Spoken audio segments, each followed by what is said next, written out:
Good evening and welcome.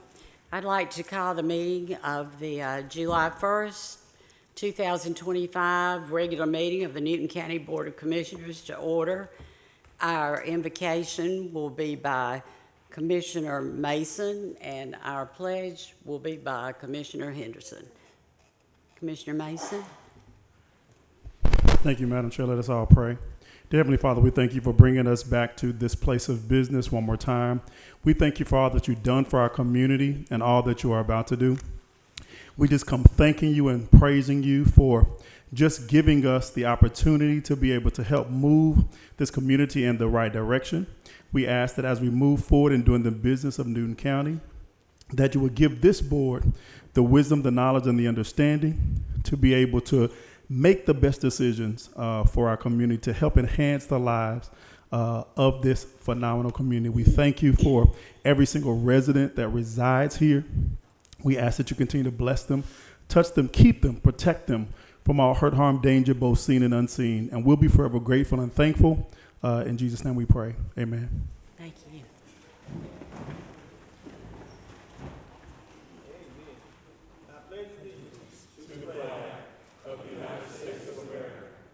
To the republic for which it stands, one nation, under God, indivisible, with liberty and justice for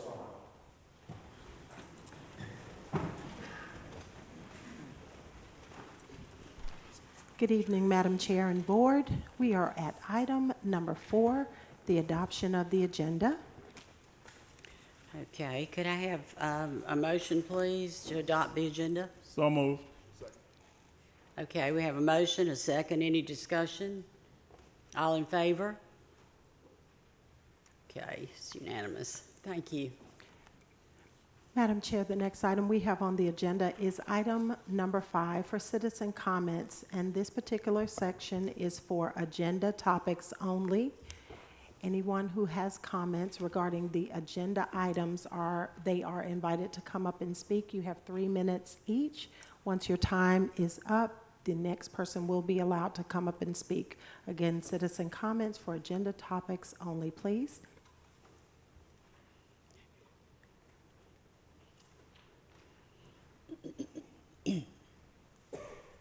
Good evening, Commissioners. My name's James Peterson at 70 Crooked Creek Way, Covington, Georgia. The item I'd like to address is item number 4 in the public hearing for the zoning hearing. It is the solar farm that is being placed in District Number 2. That solar farm will not take away resources from District Number 2 like a subdivision would. That man has a right to sell his land. It's either going to be a solar farm or it's going to be a subdivision. Okay, 133 acres. That would be roughly 133 houses times 2 for 2 cars, a 3-family house. That's going to increase the road traffic on already narrow, winding roads. That's if it is high, a low density. If you go to high or medium density, you can double or triple that amount. The solar farm will not bring any negative resources to the community, such as the police activity that happened just this evening at Denny Dobbs Park. Okay? Now then, it's not going to affect the water, because we're not going to drill wells for the solar farms. The solar panels are recyclable, and it's better than a subdivision for our community. And, oh, by the way, they're not asking for tax abatements. They are going to award contracts to local contractors where possible. So it's a win for the community and keeping the crime rate down. Thank you. Thank you. Anyone else? So, agenda items only. Dave Norton of Newborn. I would like to speak on the same issue on the agenda of the solar farm. I'm just curious, it's pretty much funded by Snap and Shoals. I was wondering on their properties, how many solar panels do they have on their property already?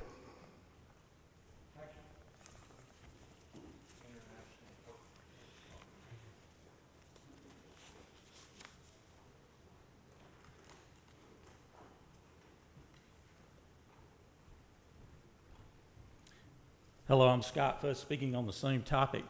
I'm a lifelong resident of Newton County. I, in fact, grew up just a few miles from the proposed site of the solar facility being considered this evening. My family, like the owners of the property, the Jolly family, both operated dairy farms for decades. As members of this community, both of our families successfully ran their business while employing practices to preserve and improve the quality and integrity of the soil, water, and the environment, the land. This land and the connection to the community are important, valuable, and worthy of our best consideration. That's why the Jollies made the educated decision to pursue a potential partnership with Snapping Shoals EMC and Green Power EMC to utilize the land as a solar farm as opposed to the alternatives of a high-density residential development, one that by modern development practices typically strip the forest, level, terrace, and completely change the topography of the land in order to accommodate as many houses as possible. By contrast, the proposed site for the Jolly Solar Farm is ideal for a number of reasons. Open areas and timber would require minimal grading and soil disturbance. Infrastructure used to put the generated electricity on the grid is largely in place.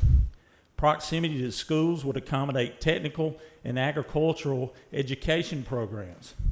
Generous green space and wetland areas within the facility would foster wildlife habitat. Spaces between and along perimeter areas would accommodate agricultural projects. Consequently, such programs are not merely hypothetical, but for over 6 years, a healthy resident herd of as many as 30 sheep live, eat, sleep, and raise their lambs among and beneath the solar farms of the Pony Express Solar Farm, owned and operated by Snapping Shoals EMC. The Jolly Solar Farm will produce much needed electricity utilizing proven, non-polluting solar generation to meet the needs of our homes and businesses, making a positive contribution while adding to Newton County's tax base and not placing additional stress on the existing infrastructure, putting more vehicles on the already congested roads and requiring more schools to accommodate additional students. As for the potential owner of the property, Snapping Shoals EMC, for over 87 years, they have been a reliable, not-for-profit electric utility owned by the people and businesses that we serve. They, like me, like us, seek to maintain the same quality of life and what is in the best interest of the place that I have been blessed to be a part of for over 62 years, because we live here too.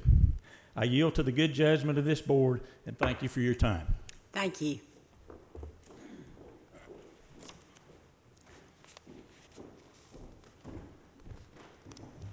My name is Donna Yop. I live at 230 Trotters Walk, and the topic is the solar farm, item 4. Madam Chairman, board members, how would you feel if you learned Green Power EMC proposed building a solar plant containing 100,000 solar panels, 10 inverters, 40 megawatt large-scale ground facility in your neighborhood, which is planned to be in operation for 35 years or longer? Homeowners and residents of Trotters Walk subdivision and surrounding residents strongly oppose this solar project. We are all devastated the heirs of Jolly's Dairy Farm has entered into a potential sale of 332 acres of land surrounding Trotters Walk subdivision with Green Power EMC. The project's going to have a negative and major impact on all the homeowners, residents, abutters, but will also affect all the residents who live within a 2-mile radius or greater of the site. Based on the published documented studies and requirements, people are supposed to live at least 1.8 miles from a solar plant for health reasons. In our lives, we have seen and experienced things that were sold as good and healthy for humans or the environment, which proved to be very hazardous. The solar plant will forever change Trotters Walk subdivision and surrounding residential homeowners. Our peaceful way of life will be destroyed, along with the trees, landscape, potential major health concerns will be inflicted on many. The enjoyment of sitting outside to enjoy family and neighbors will be no more. Birds, butterflies, and all forms of wildlife will forever be gone. Residents will not be able to go outside at all to enjoy what we used to experience as a quiet country way of life. Residents may be forced to sell their homes and to move out of the county in which many of us has called home for 10 to 33 years. It is easy for anyone that won't be living close to this facility to say there's nothing to worry about. Would you want to live beside the solar plant? Would you want your health to potentially be at risk due to the electromagnetic fields? Would you want to listen to the noise and possible vibration caused by the inverters? Would you want to live next to the operational solar plant that will be in operation 24/7? Would you want your property to be damaged by increased runoff due to erosion from removing 120 acres of trees should the barrier walls fail? Would you want your property value to decrease? Would you want to live beside a solar plant that has a huge potential to create environmental issues if it catches on fire, damaged by storm or vandalism? Green Power EMC will make promises to the county and residents to get the project approved. What happens when they don't follow through? Solar plants are normally not built or in close proximity to existing subdivisions. So why are the homeowners and residents in and around Trotters Walk subdivision potentially being used as lab test routes? Building a solar plant surrounding the back of our subdivision brings many major concerns of the homeowners rather than benefits. Effects on human health from living so close. Effects of unknown consequences in the future. Potential fire hazards caused by faulty equipment. What type of safety mechanisms, if any, will be installed? Who will monitor the operation and potential malfunctions of the equipment? I'm sorry, your time's up. Excuse me. Thank you, Linda. Thank you. Uh-huh. Thank you, Board. Thank you.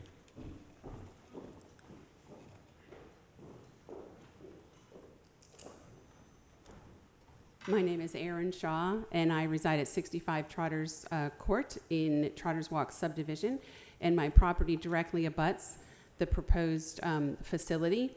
And I want to reiterate some of the things that Ms. Yacht-Paul just said, since we are neighbors. It's easy for anyone that won't be living close to this facility to say that there's nothing to worry about. But again, I ask, would you want to be living right directly with your property abutting this facility with 100,000 solar panels?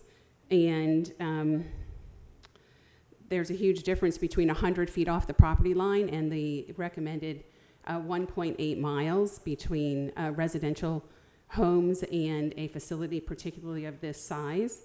And I just want to reiterate that my concerns involve both health and the long-term consequences potentially. Again, we're often told that things are safe, and we find out 10, 20 years down the road that they're not, and they cause all sorts of health problems. And nobody has any evidence to say that what isn't going to happen in the future. Property values, some studies have been done to determine that property values can drop by as much as 7% if you are in close proximity of a solar facility, which certainly impacts my long-term wealth building and financial stability as a decrease in property of my house, which is an asset that should appreciate over time, not decrease. And directly abutting the property is an issue because my property and some of the other neighbors are downhill according to the topography map that was supplied by EMC in their application, the Green Power EMC in their application. And should the erosion methods not be sufficient or any of them should fail, I'm going to end up with water, or could potentially end up with serious water issues on my property from runoff, and also damage to my property from silt that might run off in that being downhill from that facility. The visual barrier is proposed to block some of this between the residences and the facility. But what happens if those arbor vitae that are going to be planted fail to thrive, or the visual barrier that is already there that isn't going to be cut down between the facility and the residents dies because of erosion to the soil or an increase in heat temperatures caused by 100,000 solar panels? What happens then? What recourse do we have as homeowners if there is damage to our property or this visual barrier were to fail? Thank you. Thank you.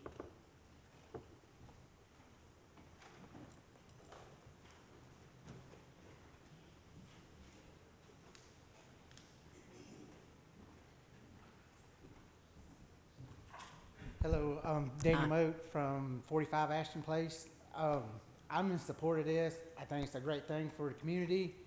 We don't need more houses on that side of town. All we hear is sirens running up and down Oak Hill Road all the time, so we're all for it. and the infrastructure it costs to build a neighborhood is just crazy over there. I mean, we don't need no more on that side. I personally feel like we're full on that side of the county. So, thank you. Thank you.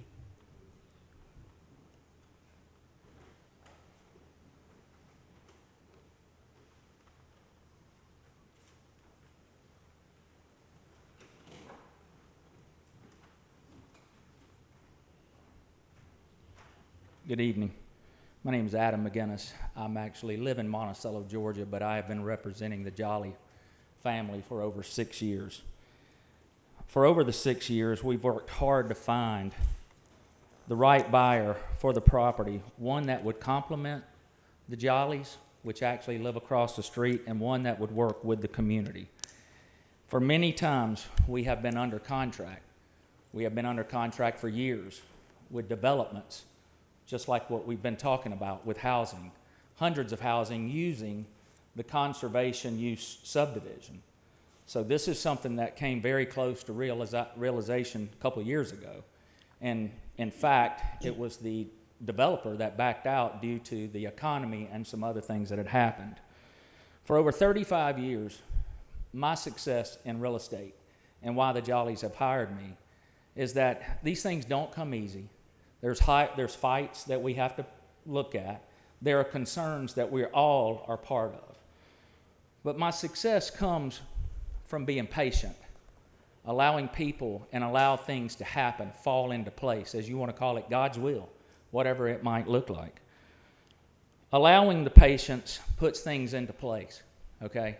The right decisions, the way to move forward with all these things.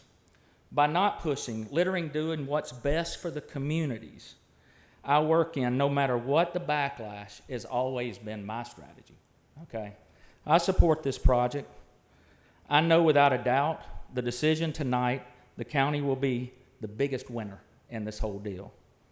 For years to come for this, and snapping shows and the Jollies will basically be something we'll look at and think for a long time. Thank you for your time. Thank you.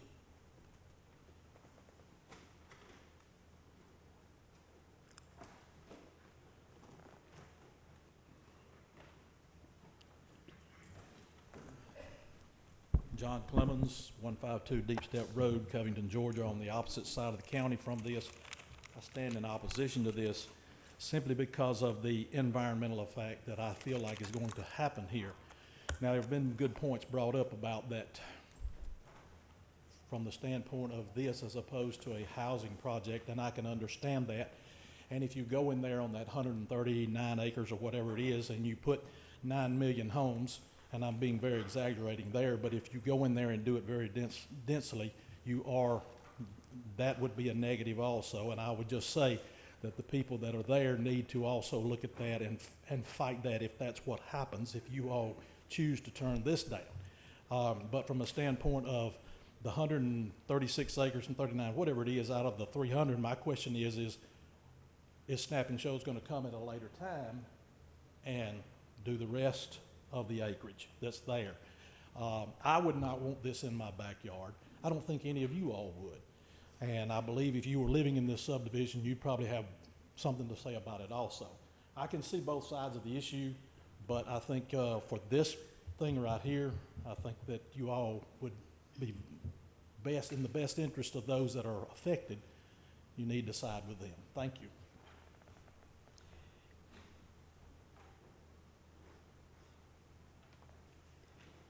Is there anyone else that wishes to speak? Public comments? My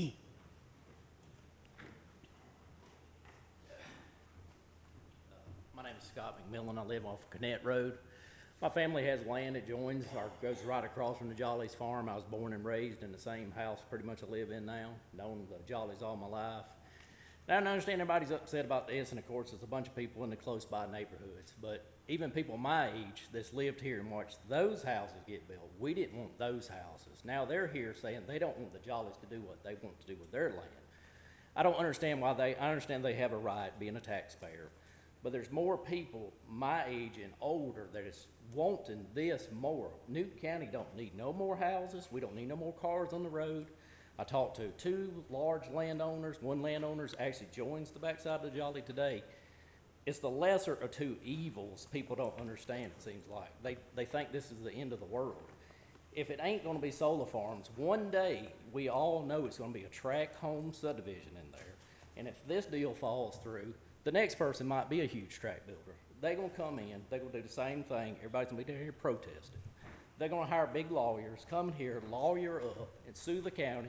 The county's gonna screw around, and you know it's gonna get passed, and it's gonna be nothing but houses, and it's gonna be more crime. Denny Dobbs Park is the local park.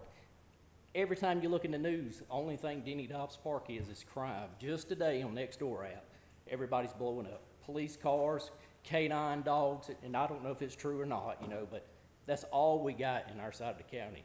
The solar farm is the less of 2 evils by a million miles. It's the less evil that we need. And I'm for it, born and raised right across from it, and I'd rather see the solar panels. The Jollies has paid taxes into this county. They take care of their land. They deserve to sell their land, and they're lucky to have a contract like this for something of this instead of homes and Newton County is. That's all I gotta say. Thank you. Is there anyone else? Madam Chair, Oh,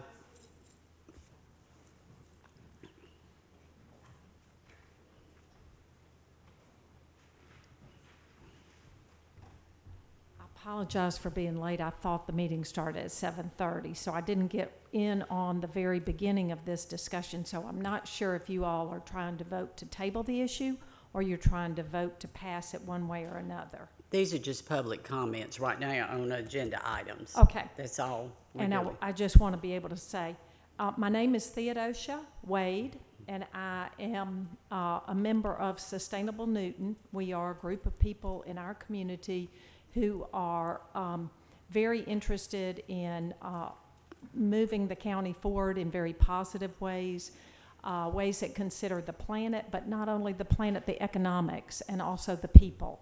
So this is a great issue because it really encounters all three. It really encompasses all three. It seems to me some of the concerns that I heard just briefly might not be as big a concern if people found out more information about it. It seems to me some more education for the people in the community might help with this. I have solar panels on my home, and they are a wonder for us. They help us tremendously with our power bills, and give us some sense that we are making a difference in terms of the amount of carbon dioxide getting into the atmosphere. Sustainable Newton has run a solarized program. So in general, Sustainable Newton is very high on solar and has really appreciated the project that Snapping Shoals put together down at the Pony Express. And we would expect the same high quality kind of project to go in this other location as well. Thank you very much. Thank you.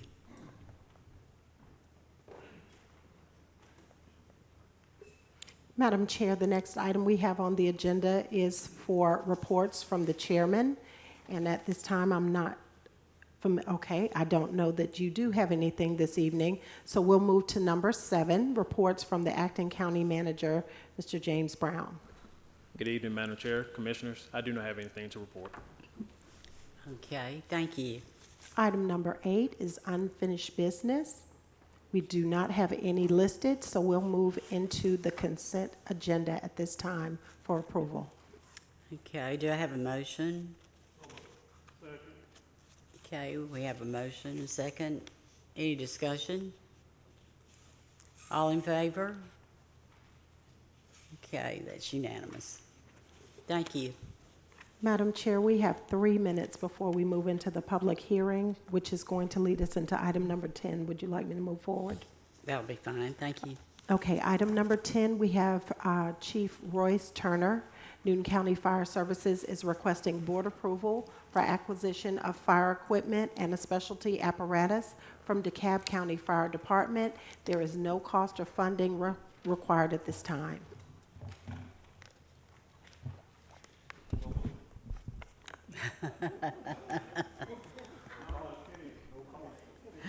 Good evening, Madam Chairman, and members of the Board of Commissioners. Thank you for this opportunity to speak today. I respectfully request the approval to accept a valuable resource, especially the Georgia Search and Rescue truck offered by the Cobb County Fire Rescue. While Newton County will operate as a contributing agency, the GSARD is a statewide coordinated program overseen by the Georgia Emergency Medical Management and Department of Homeland Security. This apparatus will be an addition to emergency response fleet. It is equipped with specialized tools and features designed to enhance the ability to conduct search and rescue, tech, confined space, major vehicle accident, and machinery incidents. Acquiring this truck will improve our operational capacity, reduce response time, and increase safety for both the responders and the people we serve. Partnering with the Cobb County through this donation demonstrate a shared commitment to the community safety and leveraging regional resources to better serve our residents. We are confident this asset will strengthen our emergency preparedness and response capability. Therefore, I respectfully seek the board approval to accept this generous donation by the Cobb County Fire Rescue Department. Your support will enable us to protect our community better and respond more effectively to emergencies. I will host any questions. Okay. Any questions? Mr. Henderson?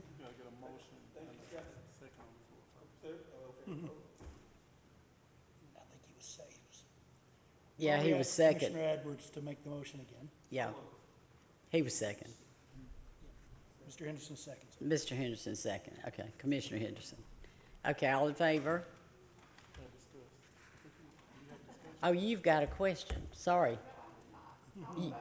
Oh, okay. Okay.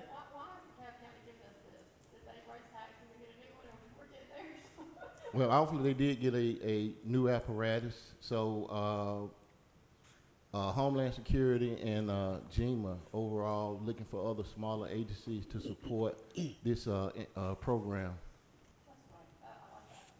Okay, all right.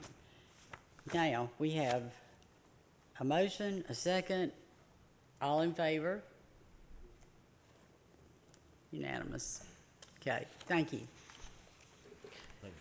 Madam Chair, it is 7:30 to start the public hearing. We can move into number 11 once the public hearing ends. Thank you very much.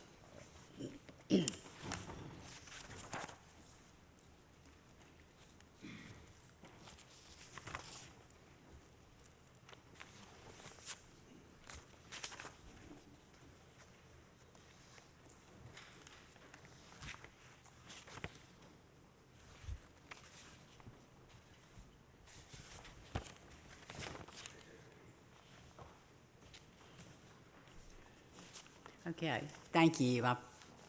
Good afternoon, Madam Chair, members of the Board of Commissioners.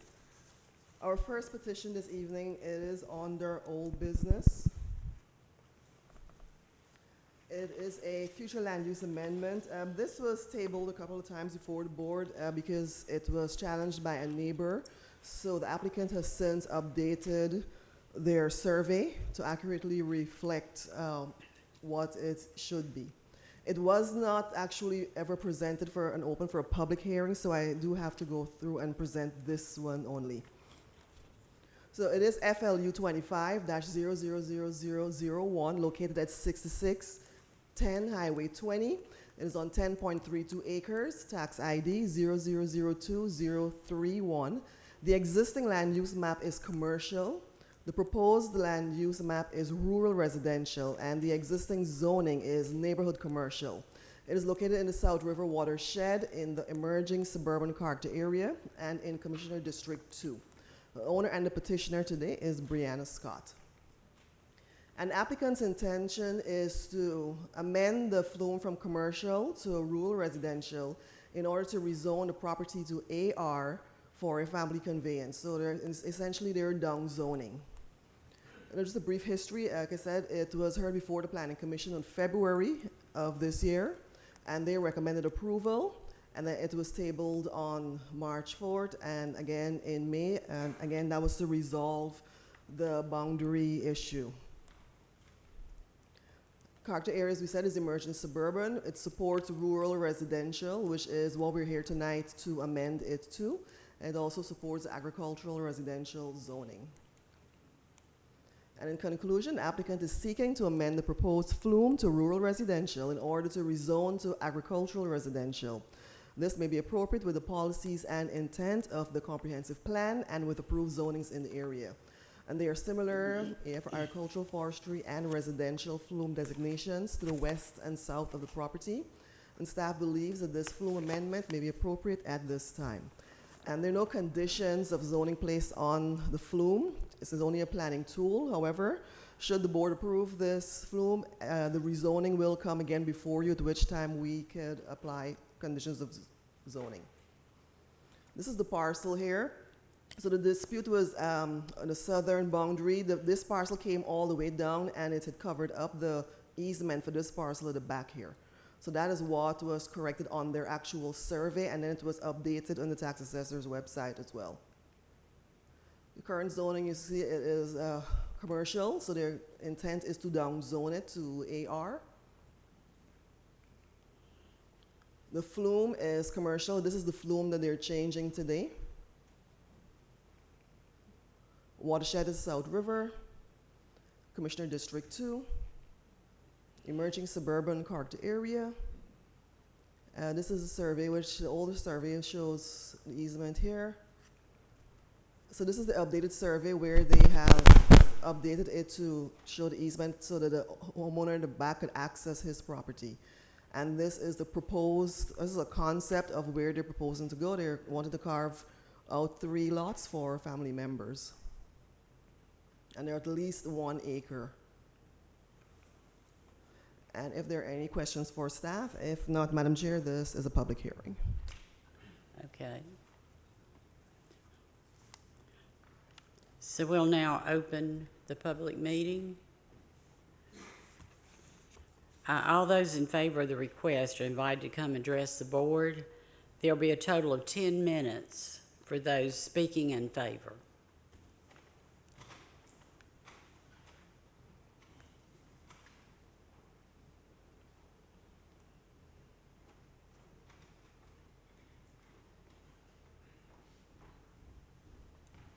Good evening, ladies and gentlemen. My name is Brianna Scott, and I'm the owner of this property and the petitioner for this zoning and flume change. Our family is really excited to get this project started because we have 4 little ones under 3, and we're all trying to raise them together. So my older sister has twin girls, and I have a 3-year-old, 1-year-old, and 1 on the way. And we are trying to have a family plot where we can all live in proximity to each other so we can share childcare resources, food resources, group economics, and things like this so that we can just try something new for our family so that we can hopefully raise our children in the best and safest way possible and have them be productive, awesome members of society. And more importantly, just to spend time together as family, because that's very, very important to us at this point in our lives. So I'm really hoping that this request will be approved. And thank you so much for listening to what I have to say. Thank you. Thank you. Anyone else wishing to speak in favor?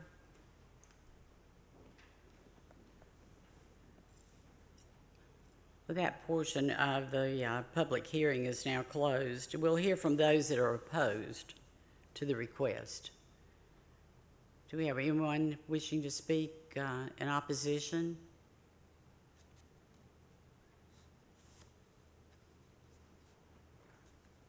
Okay, then that part of the public hearing is closed.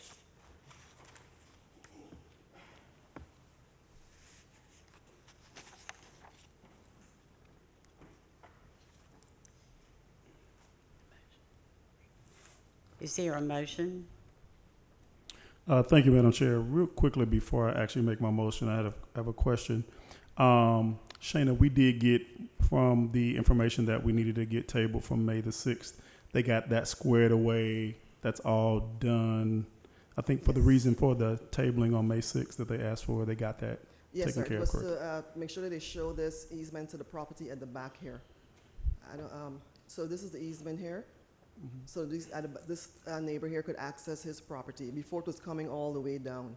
So the surveyors have corrected that, and I think that was the only objection that we had at the time. Excellent. Thank you. With that being said, I move that we approve FLU 25-000001. Okay, do we have a second, Commissioner Edwards? Any discussion? All in favor? Okay.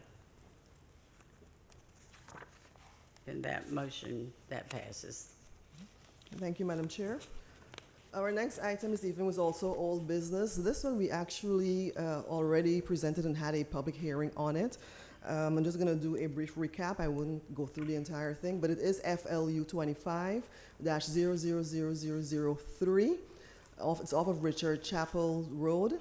This one is also in District 2, and they are requesting to change the flume. Well, they tend to end up rezoning. So the existing flume is residential, proposed future land use, rural residential is what they'd like to go to, so that they can rezone eventually to AR, which is agricultural residential. Just a brief history. So in March, the minor plat was submitted, March of 2024, which was before the moratorium was in place, which is why this one is still in play, even though it's a minor plat that they're looking to rezone. And of course, the Planning Commission, in April, they actually recommended denial due to the applicant not being present. And then the BOC tabled it on 5/6 to gather additional information. And again, the intent is to amend the flume from residential to rural residential in order to rezone the property to AR for subdividing. So we have the same character area. And our conclusion is, just to wrap up, it's completely surrounded by residential flume. This is also going to be considered a down zoning. So they're moving from R, which is single family, down to AR. And that's so that they can subdivide it the way they need to. And I'll explain to, when I get to the survey, why. This is a flume, so there are no recommendations at this time because it's just a planning tool. However, should the board approve it, it will come back before you for the rezoning, at which time conditions of zoning can be applied. So this is the parcel here. It's long and it's narrow. They don't have enough road frontage to do 150 feet for each lot at the road.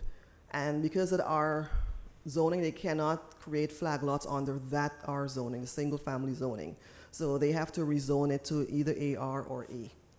And AR was the most likely one because everything around it is AR. Everything in light green is AR. So they are hoping to rezone it to that. Flume is residential. They're South River watershed, Commissioner District 2, emerging suburban character area. And this is the concept plan which they're proposing. So they're only requesting to create 3 lots, which will be far less than if a subdivision were to go up there, which could go up by right. And the lot sizes are respectively 6 acres, 6.4, 6.2, and 5.5 acres. And these two, the flag lots here, they cannot create that in the R zoning, so they have to rezone it to AR to do that. And that's the whole reason we're here tonight. Are there any questions for staff? This was already held as a public hearing, Madam Chair. So we don't have to do it again unless that is something that the board wishes to do. Okay. If not, the board can go ahead and. Okay. Commissioner Mason. Thank you, Madam Chair. So I know in the last time this came before us, we heavily discussed flag lots for the most part. Is that the only thing that can be done on this particular site? Currently, it is one parcel, so they can build one single-family home. However, if they would like to subdivide it, they would have to rezone it because of the shape of the lot. That is a hardship. the shape of the lot presents them from, they don't have adequate road frontage, right, to get the three widths that they need. It's going to create a flag lot either way it is subdivided. And because they cannot do it under the current zoning, this is why they have to rezone it. And so I don't think the last time that we were here, I don't recall the applicant coming before us as well to explain. Is the applicant here today? He is here, yeah, and they were here last time, but he is here today, sir. I would love to hear from the applicant since we have not had an opportunity to do so. I believe he If that's presented last permissible, time, Madam yes. Chair. That's permissible. Okay. So we'll open the public hearing. Oh, I'm sorry. Commissioner Long? Just a question real quick. I'm not a fan of flag lots at all. Are these 3 lots going to be sold off for development, or is this a family situation? This is a regular minor plat. It's not a family conveyance. Okay, so this is just somebody that is going to put large tracts together, and the only way, and I understand that it's slim, and that's why they're trying to do the flag lots, but these just are very devaluing, I think, to an area. So that's put my 2 cents back on the flag lots. I don't think they'll be able to subdivide it further because there's no more road frontage after this. So these 3 lots would be what they can have now, unless, of course, they come through as a major subdivision. Well, sometimes you get people's backyard in your front door with these flag lots. Yeah. Are they here? Yes. Okay. You'd like to Would reopen they it like again? to come forward? Yes, and ma'am. we'll open the Okay. public hearing now. Those in favor?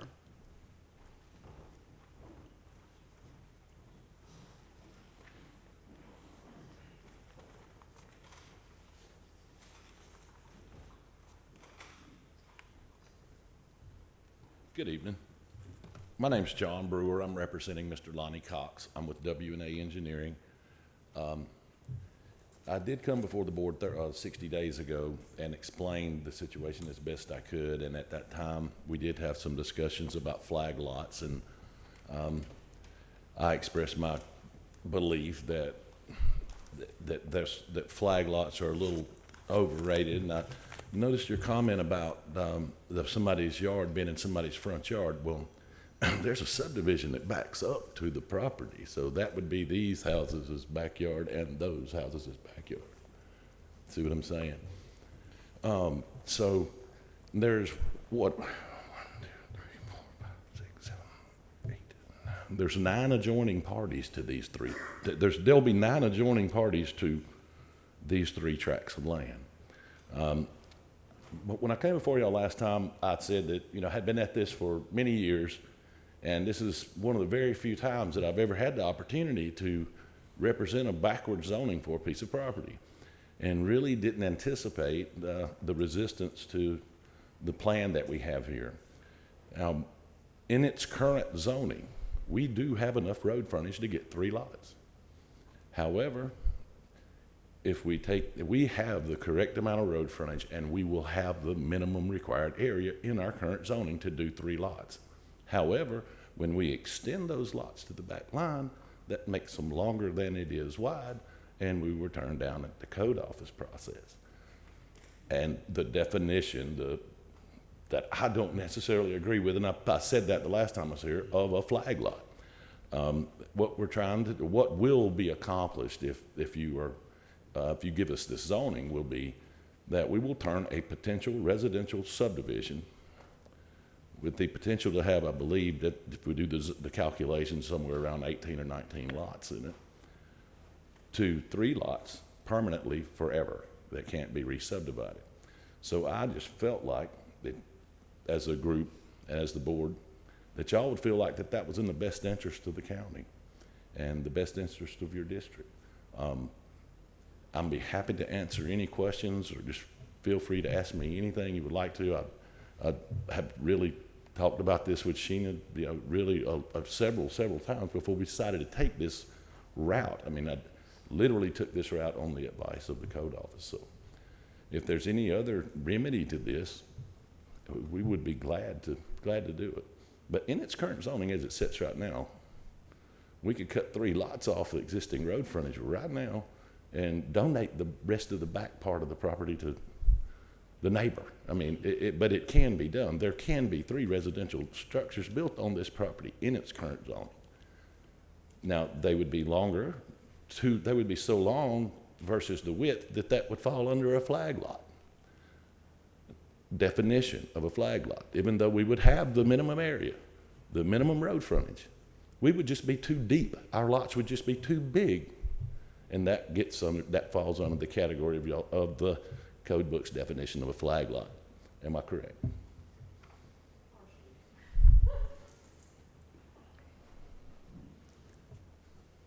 Any questions? Yes, actually, thank you for that. I have some more additional questions for Shayna, if she doesn't mind. Thank you, sir. Yes, sir. Thank y'all. Why don't we? I'd recommend let's conclude the public hearing and then bring Sheena back up. Okay. Does anyone else would like to speak in favor of this?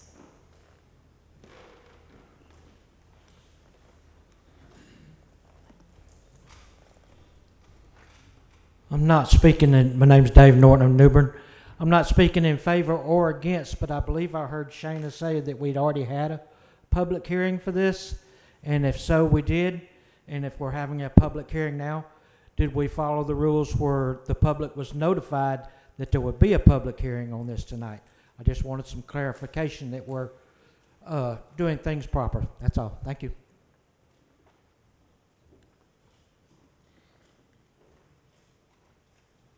Is there anyone else that would like to speak in favor? We'll close that part of the public hearing. Is anyone that would like to speak in opposition?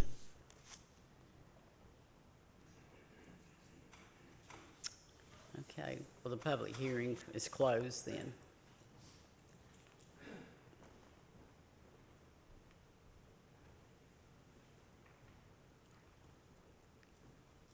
Commissioner Mason. Yes. So, Shayna, so this is something that your office actually recommended versus having the 3 lots with enough of the road frontage. So you're saying that this model here that's being presented is what your office recommended to the applicant. Is that correct? We recommended this route because when they did, even if they have the road frontage, they have to also have the correct width of the building line to make it a legal lot. And then it would have created a flag lot, and we cannot have flag lots in this zoning. This is the reason why they have to rezone it. Regardless of what configuration they have, it will create a flag lot either way. So even if this wasn't approved, you're saying it's still going to be a flag lot? If this is not approved tonight, then they won't be able to subdivide. It will remain as 1 lot. But the only way for them to get 3 lots is to create flag lots, so they have to rezone to do that. Okay. And so then you said that if it's approved, the actual planning, they would have to come back before us to present whatever it's going to look like the final. Yes, it will look similar to this or very close to this. This is just the flume amendment tonight. Okay. And if this is approved, they have to come back before this board for the actual rezoning, which will be a downzoning to AR. Okay. So I guess what I'm trying to understand, is there a way for us to still get 3 homes here without having the lengthy driveways on those other 2? No, there's no way. We could not come with a configuration that will not have a flag lot in it. Okay. Do we have any other flag lots in the county that you're aware of? Oh, we have lots of flag lots in the Okay. county.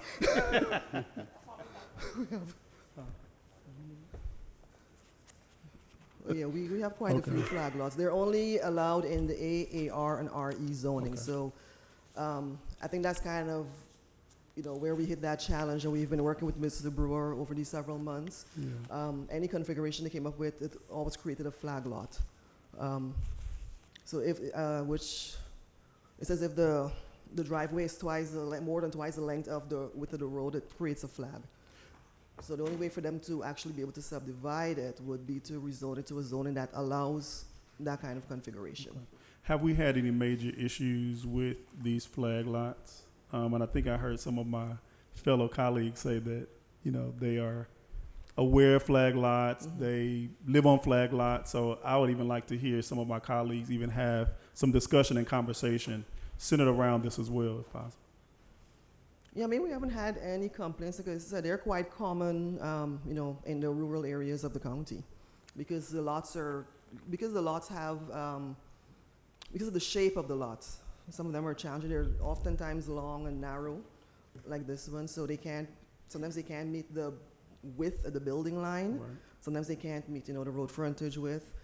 And the only way to go would be a flag if the owner is able, to maximize the use of their land.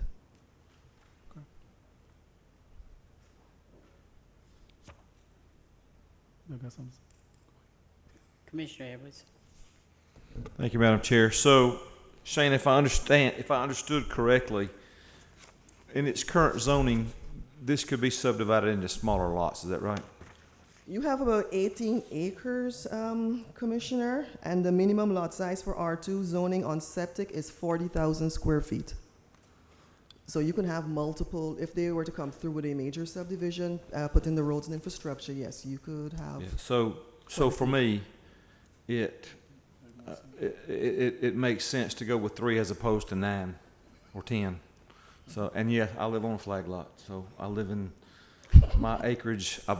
I cut off 2 acres from my home, and it's a flag lot. So guilty as charged. Thank you, Madam Chair. Commissioner Long. Well, I'm never coming over to your house. Just kidding. So I just want to make sure that from a real estate standpoint that the reason why we stopped doing flag lots in the county, now people have to come before to get the flag lots, is because of, I don't know if there's problems, I can't speak to that, but I just know from a real estate standpoint it is a devalue.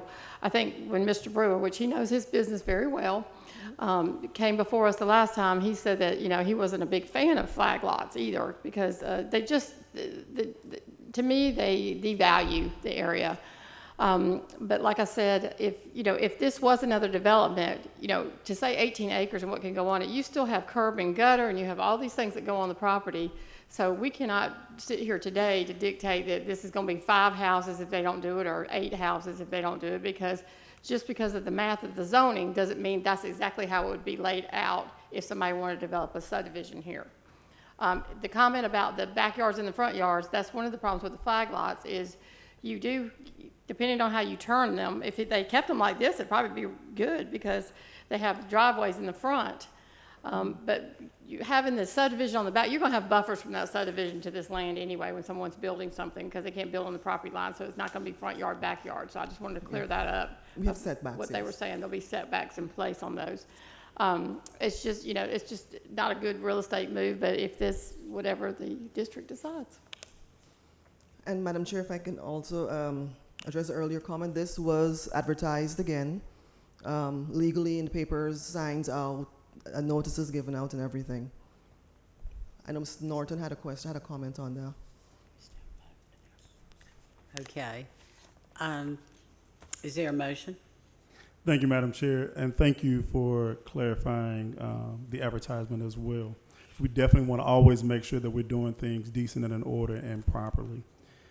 So with that being said, and thank you to my colleagues for the discussion and for the clarification. So I'd like to move that we approve FLU 25-000003. Is there a second? Second. Oh, sorry, didn't see your hand. Commissioner Edwards, all in favor? Okay, all opposed? Okay, that motion passed 4-1. Thank you, Madam Chair.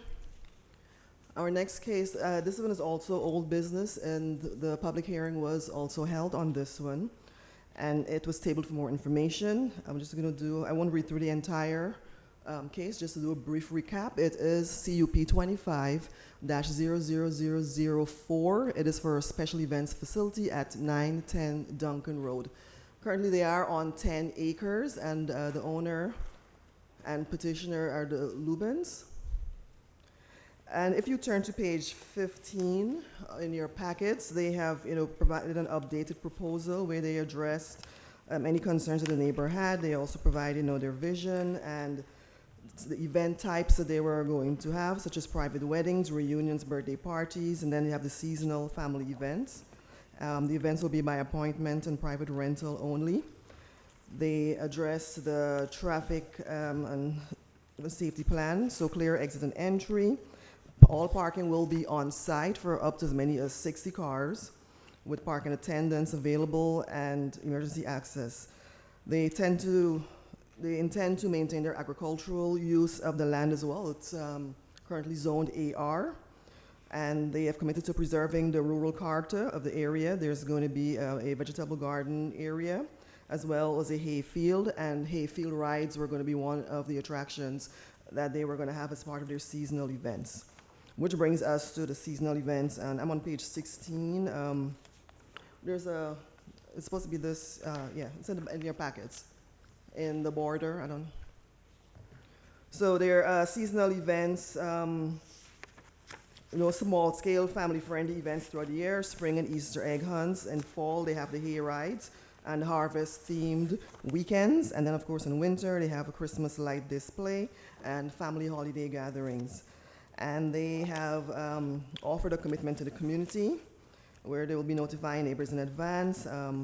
They're open to feedback and proactive communication, and of course enhancing the community, not disrupting.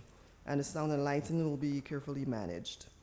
And then they just went through, I'm not going to read through every single thing, but they did address the neighbors' concerns with alcohol. They themselves would not be pulling any alcohol permits or requesting to have alcohol.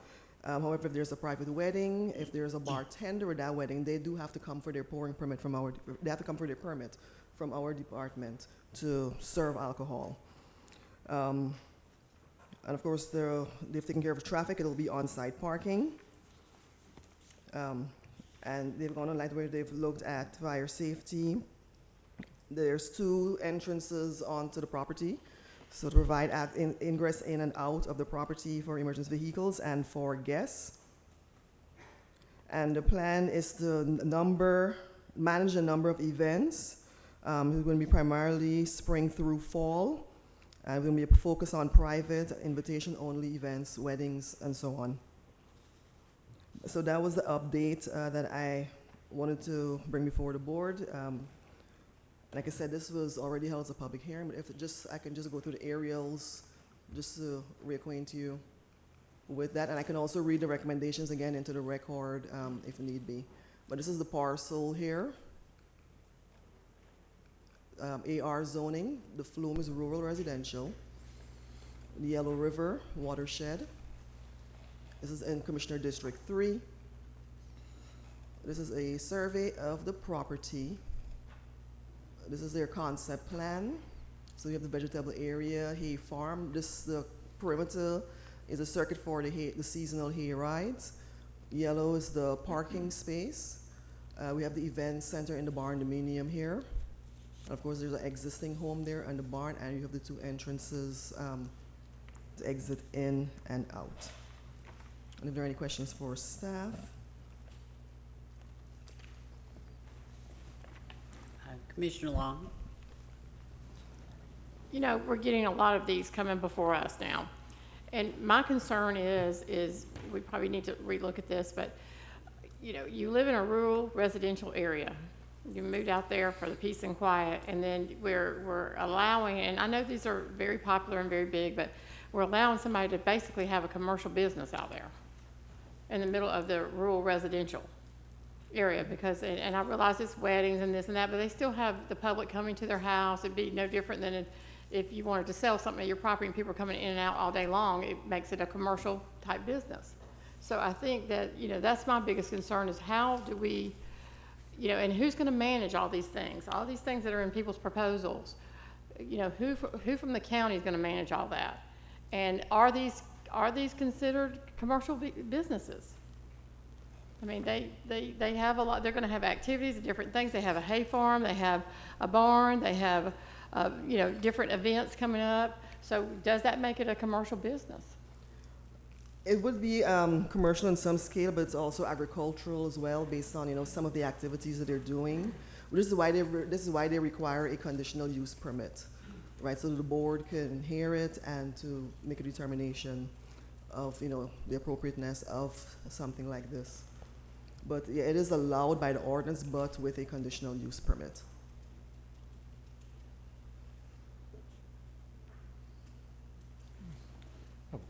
Question. So, Commissioner Cooper. thank you, Madam Chair. Mhm.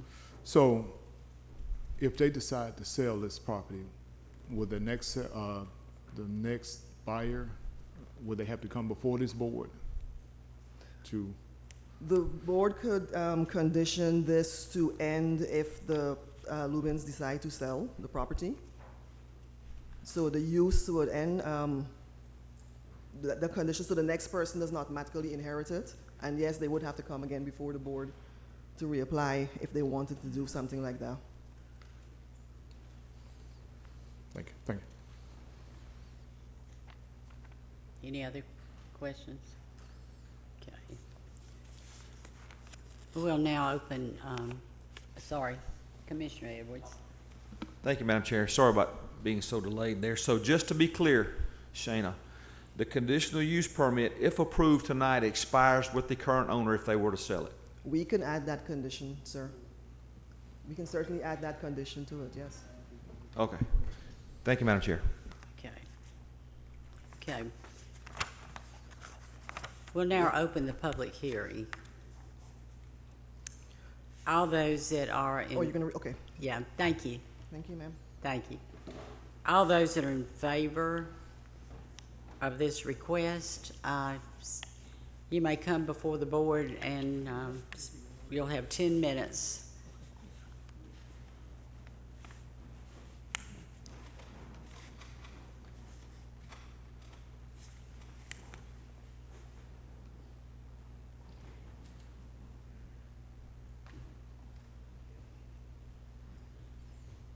Good evening. My name is Devin Lubin. This is my husband, Richard Lubin, 910 Duncan Road. When we're requesting a conditional use permit so we can have hay rides throughout the fall season, light display, and then also for the barn dominium, we wanted to be able to let people have birthday parties, graduation, just different things that they wanted to have. And we also wanted to do a vegetable garden that we can also give back to the community as well. My name is Richard Lubin, 910 Duncan Road. Somebody said something about the neighborhood and disturbing the peace. Mitcham Farms there's plenty of houses around Mitcham Farms, but Mitcham Farms is no longer around. We're just trying to give something back to the community. At the same time, just make the place look excellent, I would say. So I think the concerns about the alcohol is, like Shannon said, they have to present the permit license bartender. We're not opening up a bar, we're not having Friday night drinking and stuff like that. It's basically if you want to have an event, any one of you guys, we have the space for it. Thank you. Thank you.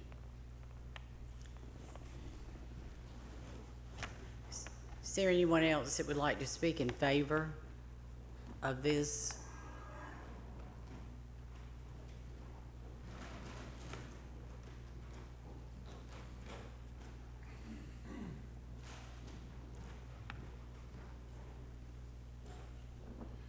My name is Doug Spainhour.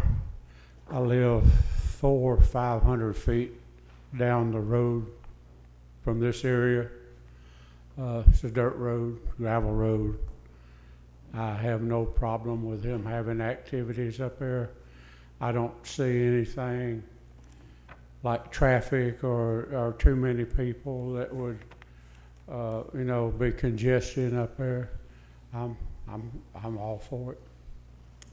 Okay, thank you. Is there anyone else that would like to speak in favor?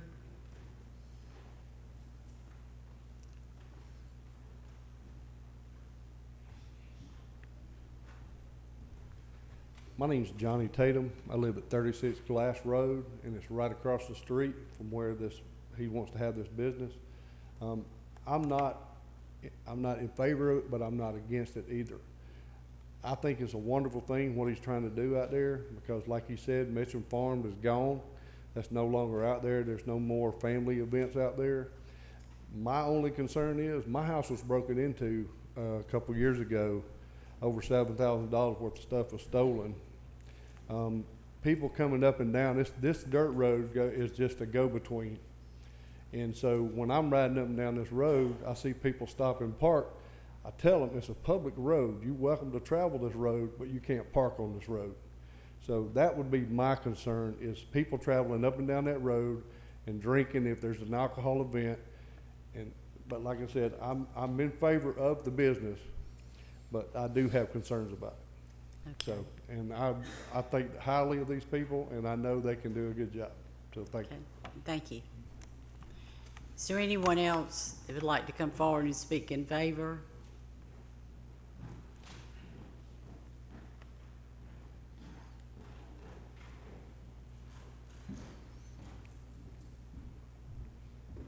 So, hello everyone, good evening. So, I am a firm believer that a property owner should be able to utilize their property in any manner within reason, given within the zoning and zoning development regulations, etc.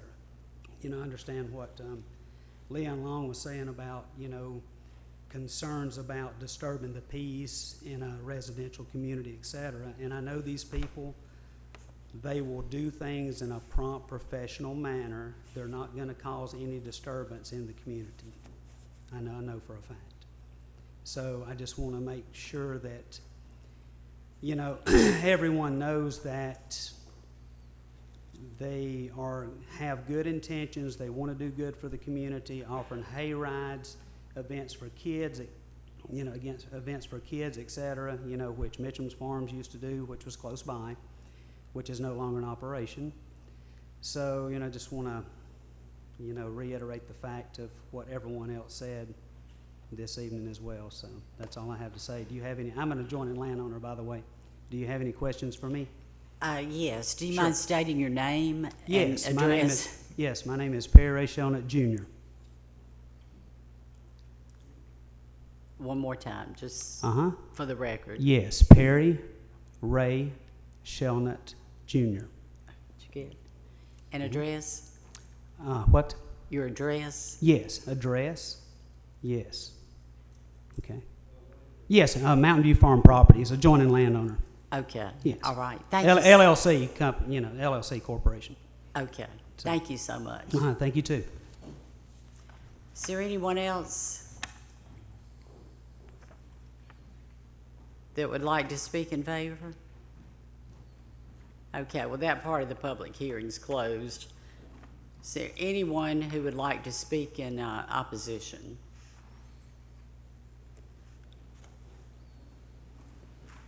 Okay, well, that part is closed.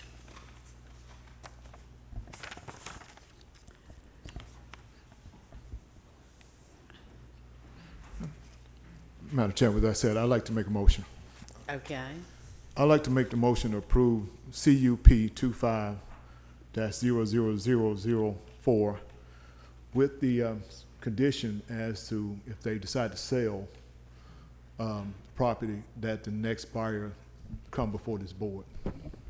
Okay. And do you want to include the other staff recommended conditions? Absolutely. Okay, we have a second by Commissioner Henderson. Is there any discussion? All in favor? Opposed? Okay, thank you. Okay, thank you. Thank you, Madam Chair. That was the last of our old business. New business cases.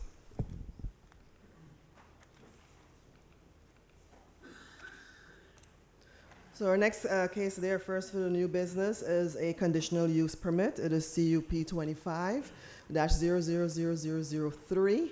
This is located on Brown Ridge Road and Magnet Road, 459 Magnet Road and Wilson Road. I'm just going to go ahead and read the tax parcels into the record.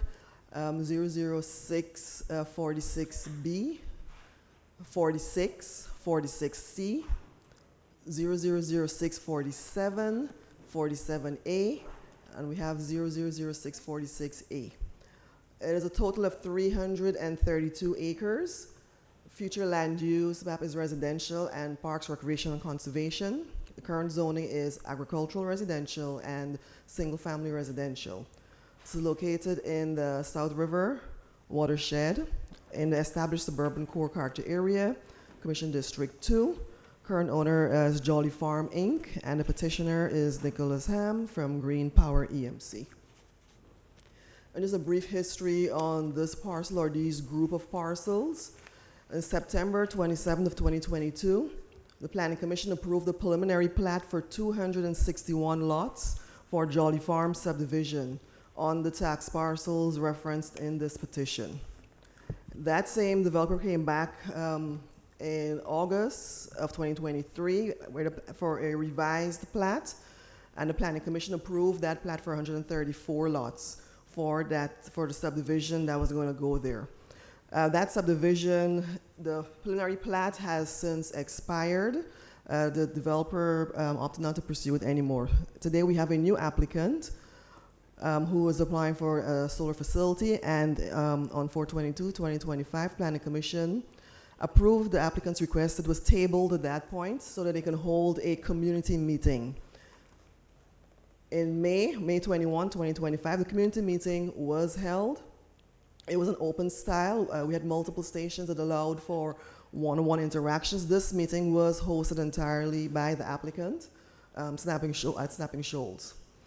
Per the applicant, they had 30 community stakeholders attending the meeting, and several of them stated their questions had been answered, and there were several people that were positive about the project. And this is the applicant reporting. Staff was present at the open house as well.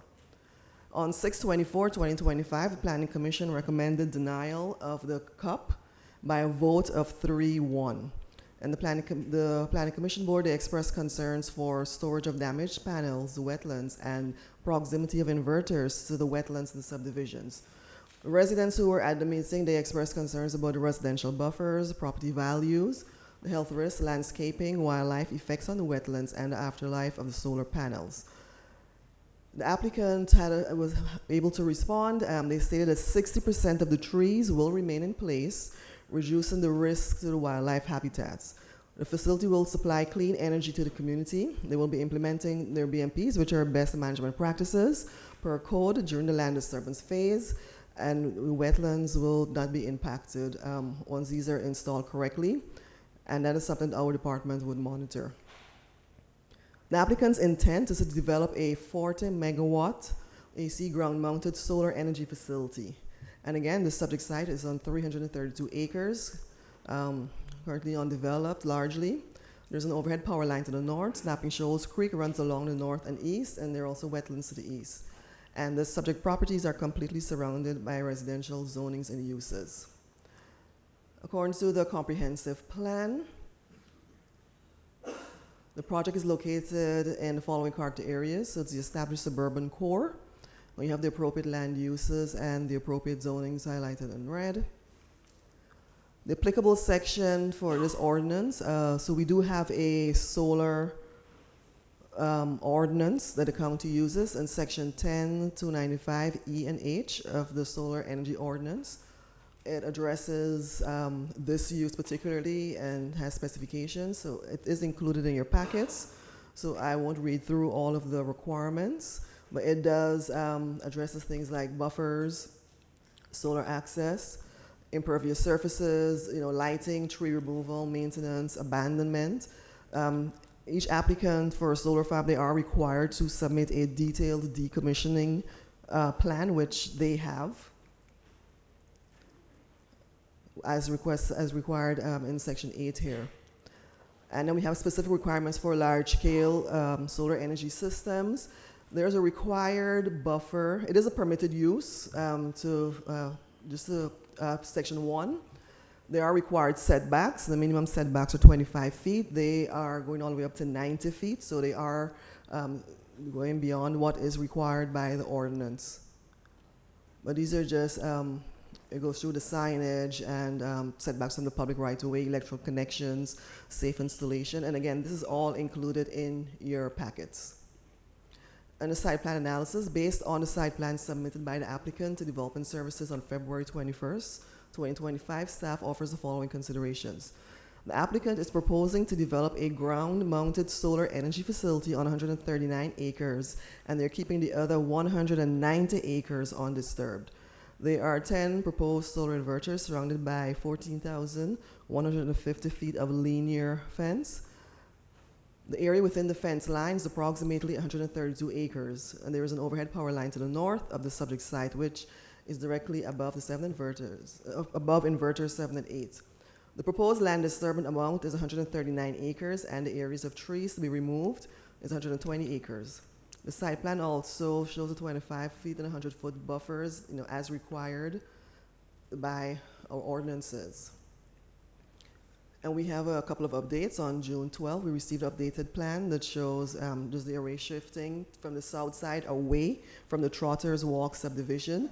And this was in response to addressing some of the concerns from residents in that subdivision. There's a 50-foot undisturbed buffer on a portion of the south side of the subdivision, and that has now been increased to 90 feet to accommodate residents' concerns. And the second update that we have received in June, also with a concept plan, it shows the adjustment of the fence line, and they actually just moved the buffer from 90 feet to 100 feet for the perimeter for the entire property line. And the adjustment was made to integrate agrovoltaics, which is agricultural production, such as crop or livestock production, or pollinator habitats underneath or adjacent to the solar panels. And there's a 100-foot fence line that meets the ordinance livestock requirements. So their intention is to have sheep on the property as well to maintain the grass. And we also have our fencing and property development standards, general design standards and signage, which the applicant would have to adhere to per our development standards and per division 525. And in conclusion, staff is of the opinion that the request to establish a large-scale solar energy system may be appropriate. The biological assessment did not note any major concerns. It stated that the project will have no impact on species. However, the hydrology and the flow of surface runoff may be affected during the grading process, and vehicle traffic will increase during construction. Our office, we had received concerns, as discussed before, from several residents regarding buffers and the property values, and the risks to landscaping and wildlife. However, the concerns were received prior to the community meeting on May 21. At the Planning Commission meeting, these concerns were raised again, and the applicant had the opportunity to address them, and they have since set in updated site plans to address those concerns by moving the buffers all the way to 100 feet around the entire project. And the applicant, they stated 30 community stakeholders attended the meeting. Several of them stated that their questions had been answered to those who were present, and they were positive about the project at that time. And again, questions placed at the planning committee were addressed by the applicant. So staff recommends that should the Board of Commissioners approve the conditional use request, that the approval be with the recommended conditions listed below. So should the petition be approved by the Board of Commissioners, it should be approved for a conditional use permit for the installation of a large-scale solar energy system subject to the owner's agreement to the following conditions.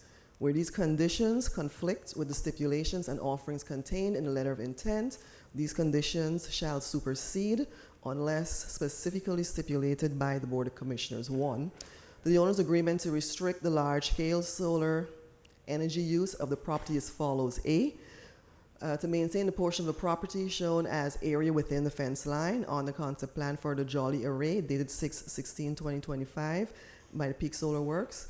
And the concept plan is attached and made a part of these conditions. It is included in your packet. 2, to the owner's agreement to abide by the following development standards. A minor plat must be completed to combine all of the parcels as stated above in the recommendations. B, the total size of the large-scale solar energy system, which is the area within the fence line as noted on the concept plan, cannot exceed 132 acres. There shall be a visual planting buffer where the large-scale solar energy is visible from or abuts any residential property. Opaque fencing within a minimum height of 6 feet is required where a subdivision directly abuts a large-scale solar system. So that would be in addition to the 100-foot buffer that they are implementing. The large-scale solar system shall be no closer than 25 feet from any property line or easement. The large-scale solar system will be no closer than 100 feet from any residential dwelling unit. G, no more than 50% of the existing tree coverage may be removed, or it will need to be replaced. H, prior to any licenses being issued, all plans must be approved by Development Services, Fire Marshal, Public Works, and all applicable external agencies, such as GDOT, GSWCC, and the Water Authority. I, obtain and maintain a business license. J, no livestock quarters are to be located closer than 100 feet from any property line. So these are the parcels that we are looking at here, all the ones with a star, and that's what they would have to combine eventually for this project. It is a dually zoned parcel, so everything with a star on it, you have the residential up here, and the ag section is in the light green, but every area with a star on it are parcels that are included. You have agriculturally zoned subdivisions as well as single family zone subdivisions in the yellow that are in the vicinity. The future land use map is residential and the PRC, which is the stream along the western edge. The watershed is South River. This is located in Commissioner District 2. This is just the wetlands map, so of course there won't be any development, grading, or clearing in this area, and that's why they're only clearing 132 acres out of the 300 plus acres. This is a boundary survey showing the project site. So this is our concept plan. So we have the undisturbed areas which abut the subdivisions over to the north. And then you've got like a 100-foot perimeter buffer that they're showing, and these are the solar arrays and the panels. This is just a close-up. They're just showing the property line, the setbacks, and the buffers. And they've labeled them all in red in the end here. Ingress and egress, the red dot is going to be the access point.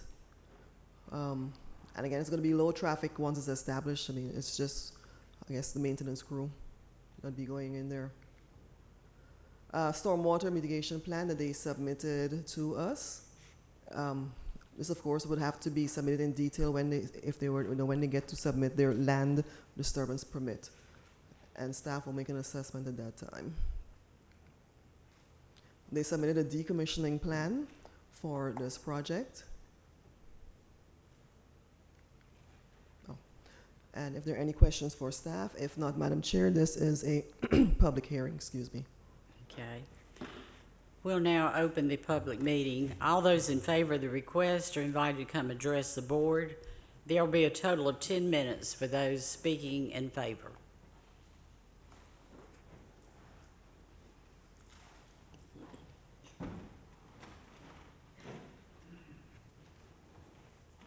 And if you would, please state your name and address. Thank you. Madam Chair, board members, my name is Chris Wood. I'm with Snapping Shoals EMC, Vice President of External Affairs and Economic Development. Don't really want to belabor the point a whole lot. We heard a lot from both sides earlier. I would like to express maybe some understanding of a couple of things I've heard. The relationship between Green Power EMC and Snapping Shoals.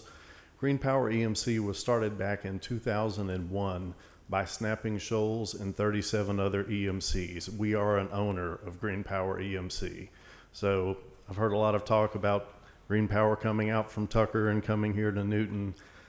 When you talk about Green Power, you're talking about Snapping Shoals. They are an entity that finds and provides green resources of energy for all of the EMCs of Georgia, and we have that partnership with them. So they were taking the lead on this project, but I wanted to assure the homeowners, Snapping Shoals is a neighbor to this project. We're a quarter of a mile away, just across from the roundabout, right there on Brown Bridge Road.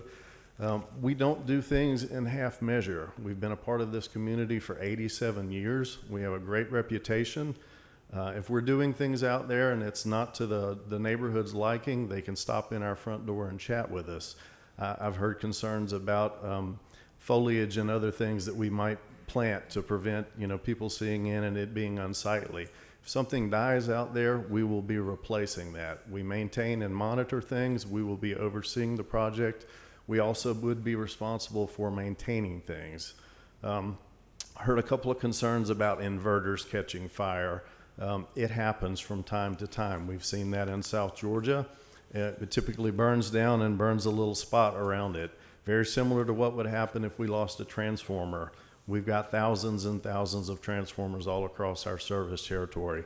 Things happen, lightning strikes. Well, we go out and we clean them up. Georgia EPA and the EPA has regulations on us for how we go about doing that.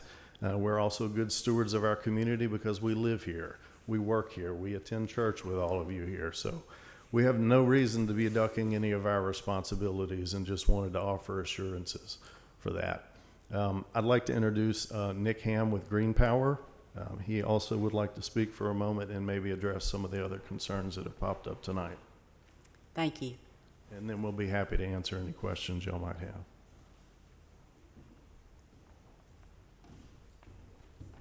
Thanks, Chris. Thank y'all for having us tonight. Nicholas Ham, Green Power, EMC. As Chris said, I don't want to belabor any of the points that have already been said, but I do just want to come here tonight and say solar is safe. Solar is mature. Anybody know when the first solar panel was installed in the U.S.? Want to take a guess? The 1880s, right? Now, it was a different type than we use today. We use crystalline silicon, which think glass and sand, right? Those type panels have been being installed since 1954. So this isn't something that's a 10-year-old technology. It's not a 20-year-old technology. If this technology was a person, it'd be wanting to be retired and playing with grandkids right now. So solar is safe. I would say throughout this process, as being a good partner with the community, with Snap and Shoals EMC, went above and beyond the design criteria in the solar ordinance for Newton County. When we heard issues from neighbors that we could accommodate, we adjusted the design. Treating this facility and the homes around it like I lived next to it. I don't have solar on my rooftop because my rooftop doesn't face south and I have trees. But if it was suitable, I'd feel safe with it on there because it is a mature technology that quietly produces energy, that quietly pays taxes. The way we design these systems is that at the edge of the fence, the sound will be somewhere between a whisper and a quiet rural road, which is exactly what it is right now. So I'll be happy to answer any questions as y'all have them, but thank you so much. I don't have anything else. Anyone else?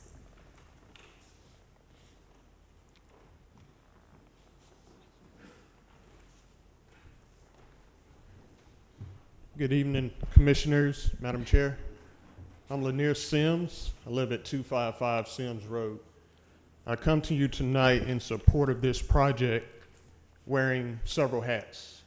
First, I'm the past chairman and current chair of the Government Affairs Committee for the Newton Chamber of Commerce. We strongly support this project. We strongly support Snap and Shows. They have been a great community partner for years. They've donated hundreds of thousands of dollars back in our community. And from the chamber, like I said, we support that project. My second hat tonight is the chairman of the Newton County Industrial Development Authority. Many times when we are recruiting industries to move to our community, one of the first things they ask about is their green initiative. How can they get solar energy to their facility? So from the IDA, we support this initiative, this project as well. Third, 9 months ago, when I sat in that center chair as the interim chair. Snapping Shows and Green Power reached out to me as chairman at that time, and we sat down. We had a meeting with the county manager to address our initial concerns with that project, and I appreciated them reaching out first. A lot of times projects go through the process before electeds are even involved, so I appreciate them starting that process early on. And last, as a District 2 resident, my family owns about 100 acres just through the woods on the other side of the creek from this property. And we've been on that property about 100 years. I've been there 50, my dad's been there 93. We support this project. When I grew up there, it was a very rural area. Now there are subdivisions to the right, to the left, in front, but there's nothing behind me. If this project goes through, nothing will be behind me. There will be some solar panels, but the rural life will still be there. As one of the gentlemen stated earlier, this project has, this piece of property has been up for sale several times, and several developers have looked at it. My fear is if they bring sewer just down the road from Silos, how many houses would go on that property? We're talking about a 300-acre plus property. And if we have density, we're talking about hundreds of houses that we don't need on Magnet Road nor Brown Bridge Road. So as a resident, like I said, I support this project. Thank you. Thank you.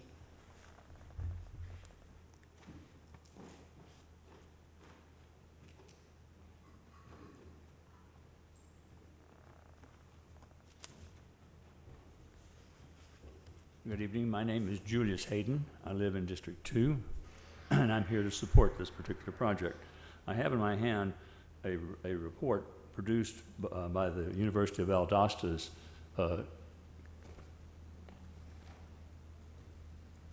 Department of Community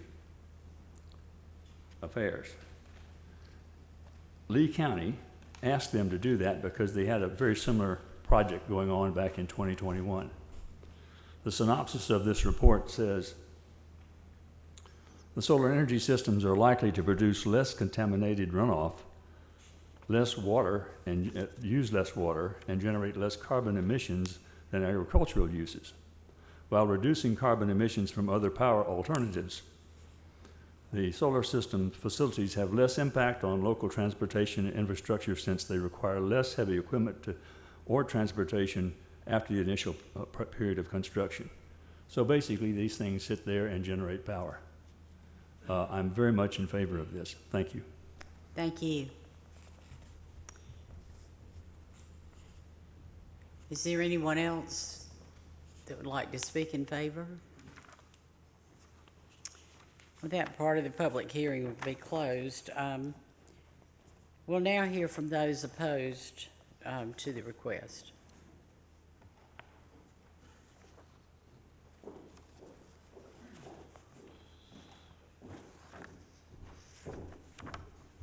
Madam Chair and board members, I wanted to just clarify, my name is Donna Yop at 230 Trotters Walk. I've been a resident for over 30 years in the subdivision, and I am the nucleus of this subdivision, keeping things in order and maintaining things in the subdivision. The homeowners and the residents have nothing against solar energy. You've heard several comments made pertaining to the solar energy, but the comments are from those that do not have it on their house. They do not have such a plant like this being projected to go behind your house and your back door, where we have family, friends. There's several young parents that have moved in, that the women are pregnant. You just don't know what's going to happen down the road. Even though they say it's safe today, it might not be safe tomorrow. But we totally disagree with this being constructed in our subdivision and within the 25 to 100 feet around our homes, because it's at our back doors. Newton County has several other areas in the community in which something of this magnitude could be located. And I understand Jolly wants to sell their land and everything, But this is not at their back door. They're totally not going to be affected by where this plant is potentially going in. As property owners of the community and the county for many, many years, all residents of Trotters Walk and surrounding subdivisions has paid taxes, contributed to the neighborhood. We value our property, land, and continuously stood behind the county and community as long as we have lived in the area. Now the homeowners and residents of Trotters Walk subdivision and surrounding areas is calling on the board members to respectfully deny this proposal and save our homes and our community. I thank you. Thank you. Is there anyone else wishes to speak in opposition? Well, that part of the public hearing is closed then.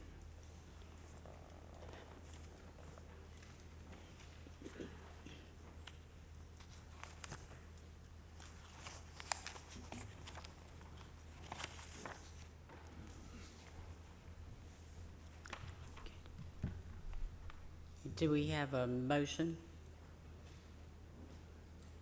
Thank you, Madam Chair. Before I make my motion, I do want to make some comments real quick, briefly. First of all, thank you for all the residents that came out to speak today. This is what democracy looks like. And this is the way that things are supposed to happen. I want to take this opportunity to utilize this as a moment to encourage all of the residents, whether you're in District 2 or any other area, whenever there is a topic or project of discussion that's brand new, don't sit back and be quiet if you are for it or if you are against it. Make sure that you speak about what it is that you are either in favor of it or not in favor of it. So I want to encourage the residents to continue to do that. Secondly, it has been brought to my attention that it was stated that Commissioner Mason stated on social media that he opposes this. So I want to go ahead and address that concern. That is inaccurate information. I've never stated, I did put a polling out on social media. There are some individuals that are sitting in this audience today that actually were a part of that poll, and they can tell you that I did put that polling out there on social media. And with that polling, basically, I asked for those who were for it, explain why. Those who opposed, explain why. Because we want to make sure that we have good dialogue on any project that's actually coming up. I was very surprised on the vote of the Planning Commission last Tuesday. I don't dictate to any of my appointments what they should or should not do. What I do is I educate them.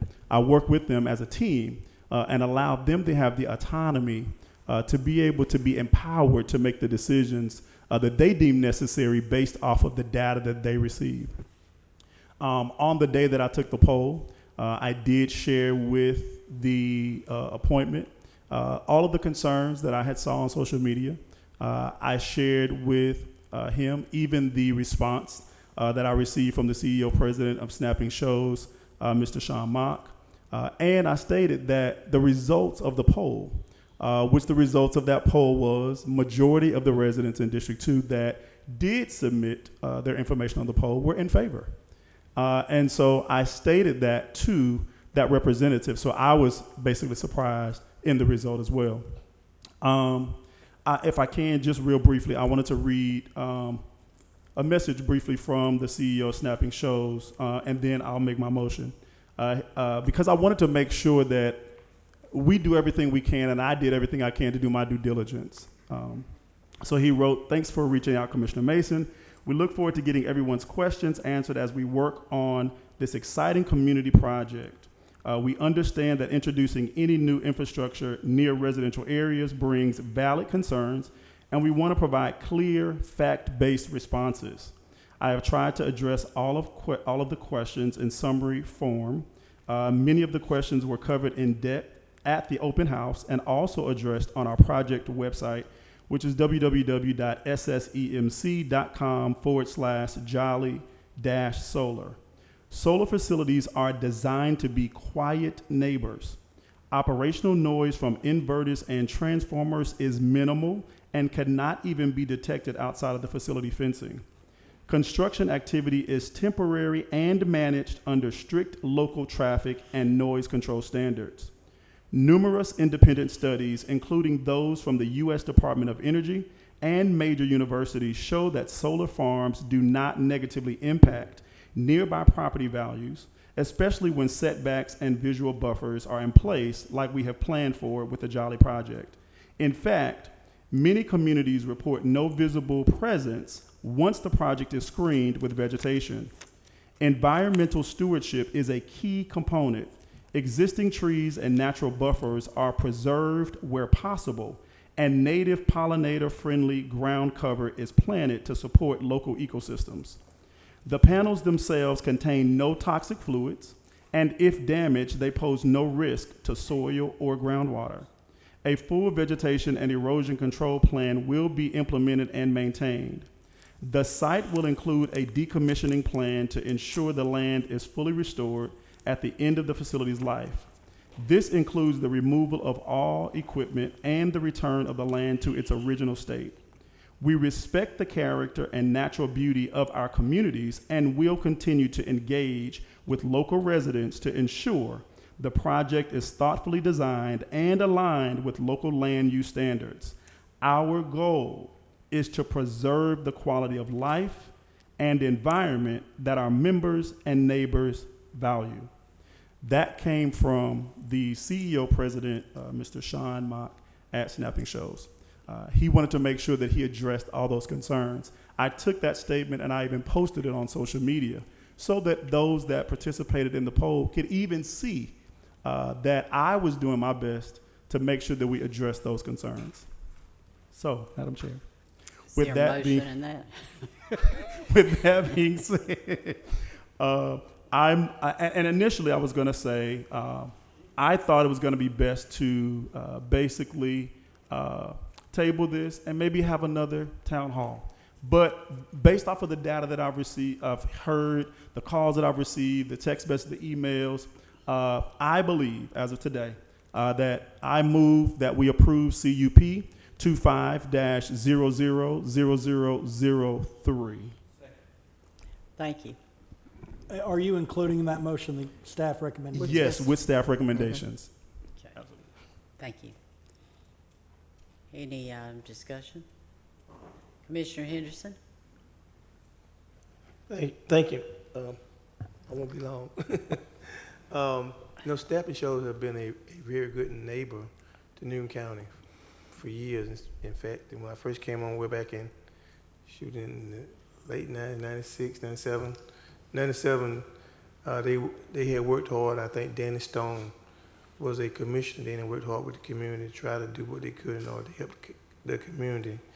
Now, I know that some of the people at the subdivision who this property may kind of almost butts up in their backyard, but I think over the long haul, that they'll find they'll be able to work with Stepping Shows and hopefully work out their differences. Thank you, Madam Chair. Thank you. Commissioner Edwards? Thank you, Madam Chair. First, let me say I trust Snapping Shows more than I trust any other employer in this community. They've been a partner for years and years. My brother even worked there at one time. So I got good friends that work there. I trust them. And I say that to the people of that community. I don't live there. But to the people of that community, I can say that with 100% confidence. So, I did some of the math, and Ms. Applewhite and I talked before the meeting, and if I'm right, 260 homes were platted there at one time. Yes, sir. And with sewer, it could be many, many, many more. So, but even with 260 homes, you're talking about 520 cars, possibly 500 kids in the school system to stretch an already stressed law enforcement, ambulatory, and fire services. So, and to answer one other question, one other comment I heard, I live on acreage in the eastern part, southeastern part of our county, and behind me is 100 acres that I do not own, that I do not control. If I had the option of high-density housing like this place does with the, according to the flume, and especially with sewer just readily available. If I had the option of high-density home and a 100-acre solar farm, I'd pick the 100-acre solar farm all day long. So there's no doubt for me, this is protecting this community, I believe. 139 acres of 300 plus with the balance in green space to include buffers. So I just want to, I want to, for the concerned citizens, I want you to know that. I want you to understand that. And I think it's, I fully support the development, and I definitely fully support snapping shows. Thank you, Madam Chair. Thank you.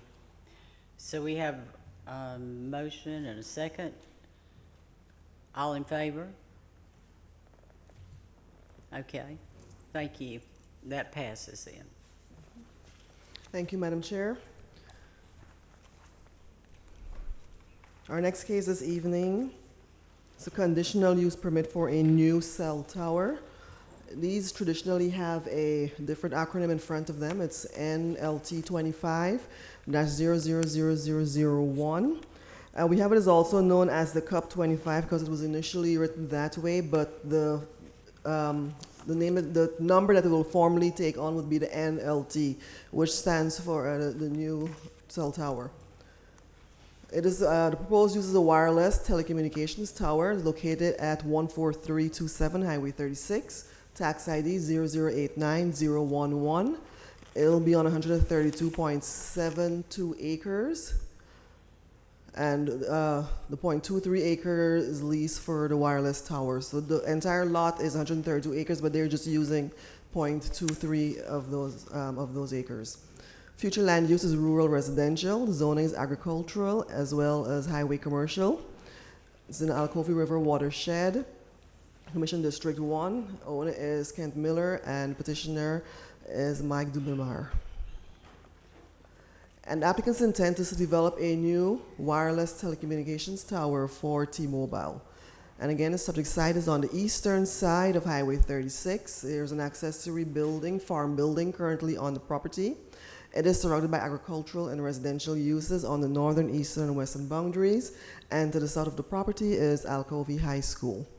And just a brief history, on 6/24/2025, the Planning Commission recommended approval of NLT 25-000001 by a vote of 4-0, and there was no opposition to this petition. And our site plan analysis submitted May 2nd, 2025. Again, the total acreage is 132.72, existing farm building, and is it's a wireless tower facility that they're proposing. And the reason they're here before is because it's a brand new structure as opposed to just adding an antenna. Per the applicant, the existing entry will be approved as required by GDOT. There is already an existing entrance there onto the property, and they will be utilizing that. The setbacks and separation, so it's going to be a 195 feet monopole tower, and with the lightning rod, it will be 199 feet. And it's going to be on a 0.23 acres lease lot. The closest northern property boundary line, it'll be 265 feet away from that boundary line. It's going to be 2,684 feet away approximately from the east, 892 feet away approximately from the south, and 268 feet approximately from the west.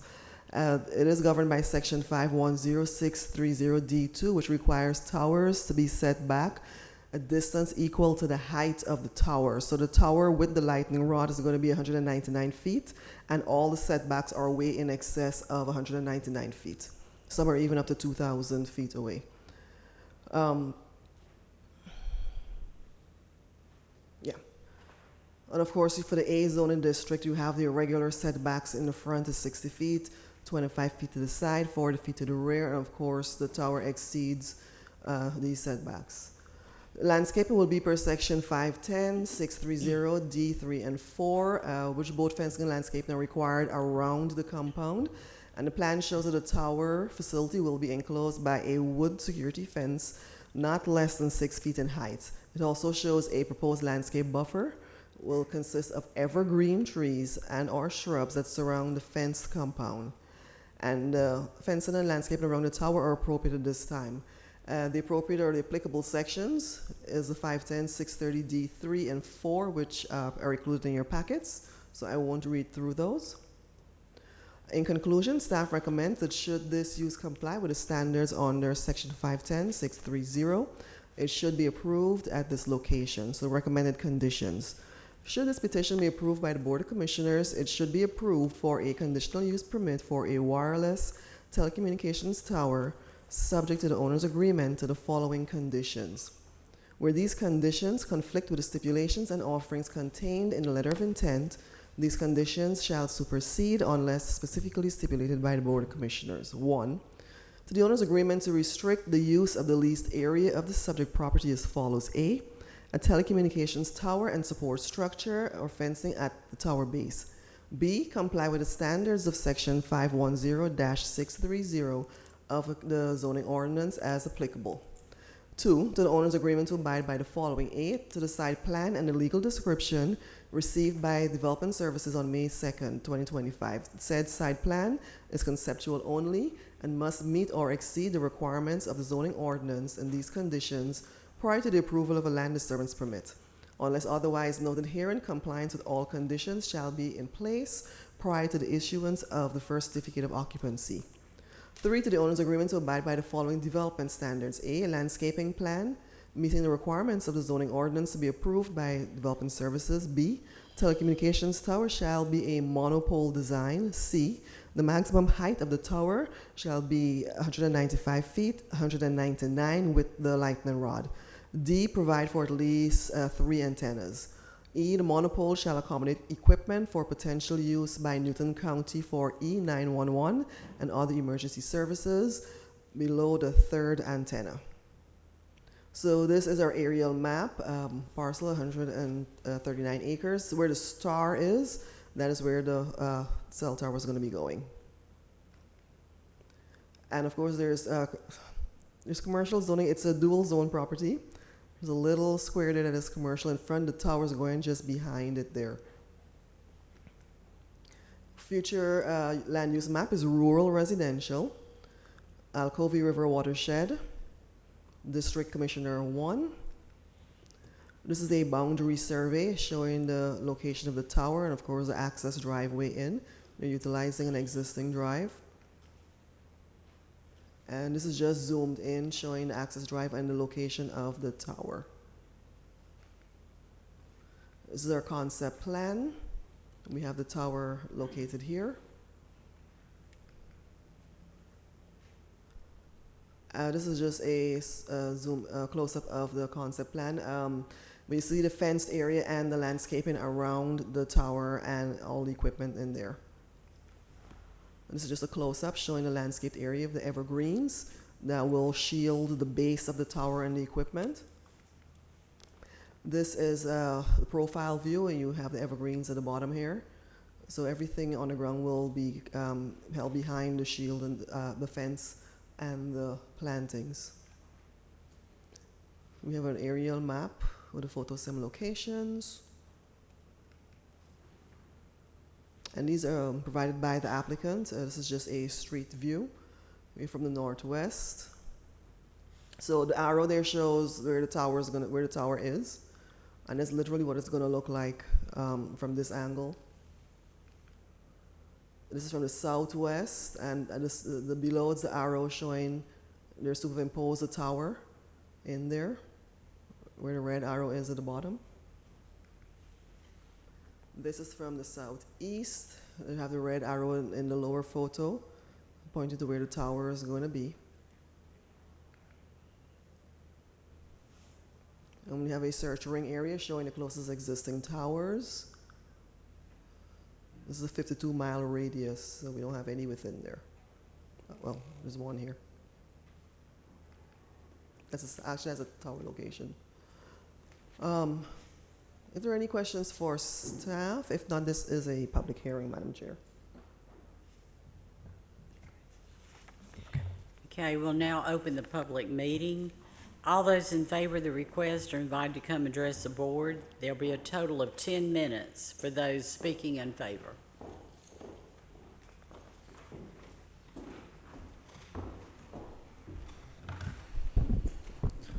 Good evening, Madam Chair, members of the board. My name is Drew Pitts. I'm at 11720 Amber Park Drive, Alpharetta, Georgia. I'm a professional engineer registered in the state of Georgia. I work for Kimley Horn, the civil engineering firm that put the exhibit together, and I'm here on behalf of APC Towers. I can be pretty brief. Honestly, it's pretty straightforward. Staff kind of went through it, but we're developing a 60 by 60 square compound accessed by a 12-foot wide gravel road. This will be inside of a 100 by 100 lease area with a 20-foot wide easement that will access from an existing apron off of Highway 36. We meet all parts of the ordinance, meet or exceed. As mentioned, we'll have a 6-foot tall opaque fence surrounded by 6-foot tall trees, minimum height at planting. And we are more than tower height away from everything in the surrounding area. At this time, we're just requesting the conditional use permit as part of the zoning ordinance. If you have any questions, feel free. Okay, thank you. Is there anyone else?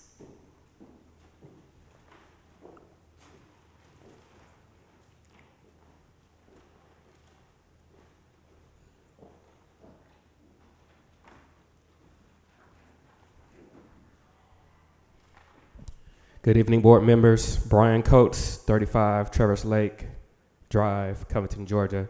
I'm a teacher at Alcovey High School. I'm kind of involved with initiating this project, and I've been there for 8 years. And basically, as a teacher that's in the building, the service is terrible. This is just student staff. We can hardly make phone calls. So there have been several emergencies that have taken place where we have not been able to make phone calls. So I strongly encourage you all to consider passing this for the safety and security of those that attend that school. Thank you. Thank you. Do we have anyone else to speak in favor? That part of the public meeting will be closed. Now, we'll hear from those opposed to the request. Okay, hearing none, that'll be closed.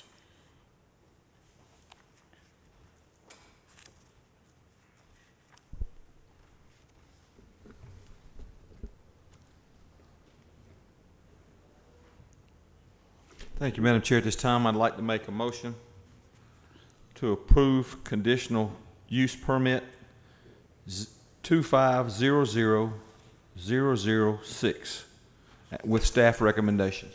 Second. Okay. We have a motion, a second. Any discussion? Commissioner Henderson? Thank you, Madam Chair. You know, I just can imagine it's awfully scary at Alcovey. If there was an emergency and you couldn't call 911, and that you probably had to get the person up if they were injured and put them in the car or something, try to ride them close to town so you could get a signal. And so I'm hoping that this will solve their problem at Alcovey High, which is a great high school. Thank you. Thank you. Commissioner Edwards? Thank you, Madam Chair. So I've been a commissioner for 8.5 years, just exactly 8.5 years. So one of the most talked about issues that I've been approached with over the years has been the cell service. Ironically, something we don't control until an issue like this comes before us for a vote. So I understood the concern of the teacher from Alcovey High School. A lot of kids at that school, and if this makes them a little safer, then so be it. I'm in full support of it. Thank you, Madam Chair. Okay, so was that in the motion? Did you make a motion? Yeah. Okay, and you second, okay. Thank you, Madam Chair. I just want to make a quick comment. Half of my district goes to Alcovey students. And so I spend quite a bit of time at Alcovey. As a matter of fact, I had a mentee that just graduated from Alcovey High School, and I was there every single Friday. And so I understand and know what it's like to be in that area and really not have the best service needed. I think this would be great for this area, and it is much needed. And so I just wanted to say I'm in full support of this as well. Thank you, Madam Chair. Okay, thank you. Any discussion? No discussion? All in favor? Okay, that passes then. Thank you. Thank you, Madam Chair. That was the last of our public hearings. I do have a streetlight resolution to be read into the record for approval. I'm sorry. So there's a resolution 070125. Madam Chair, that's number we've got to- 17. We have to wait, don't we? Okay, we need. Go back, number 10. 10. I just need clarity. Are we going back to number 11 or 17? Yes, thank you. Thank you, Madam Chair. Okay. And Patrick, we're going to return to number 11, Newton County Fire Services with Chief Royce Turner. Newton County Fire Services is requesting board approval of memorandum of agreement with GEMA and Homeland Security Georgia Search and Rescue Team. Funding source is a general fire budget, and it has been budgeted. Thank you, Madam Chair and Board of Commissioners, for the approval to accept the GSOD unit from the Cobb County Fire Rescue. We are requesting approval for MOU to finalize Newton County Fire Service role as a contributing agency for the GSOD program. Participation in the GSOD program aligns with our mission to protect the lives and property and offer invaluable opportunities for training, equipment access, and mutual aid collaboration across jurisdiction. With your approval. Okay, we have a motion and a second. Okay, all in favor? Okay, thank you. That passes. Thank you. Thank you. Madam Chair, we're on number 12. This is going to be presented by our Acting County Manager, Mr. James Brown, and Ms. Brittany White, Finance Director. Fiscal year 25 pay adjustment. Finance is requesting board approval for the June 30th employee pay adjustment in alignment with the pay cycle. Good evening. Tonight we are requesting to make the new pay scale and the new pay rates effective on June 30th instead of July 1st. And that is essentially just the way that the pay period falls. So June 30 is the first day of the pay period. So that's why we're requesting this. Okay. All right, all in favor? Okay, thank you. Next Motion's item is approved. item number 13, Madam Chair, which Brittany White is also going to present. This is regarding NSP is seeking board approval for the grant closeout agreement for the Neighborhood Stabilization Program 1. Deadline, it is time sensitive for August 1st. Thank you. We are seeking approval to execute the grant closeout agreement for the Neighborhood Stabilization Program. This is essentially just the closeout of the performance report back from May 31st, 2022. This does not necessarily mean that the NSP program is over. We do continue on with the NSP program until all principal has been paid for all the homes that are in the program. Any questions? Okay, motion?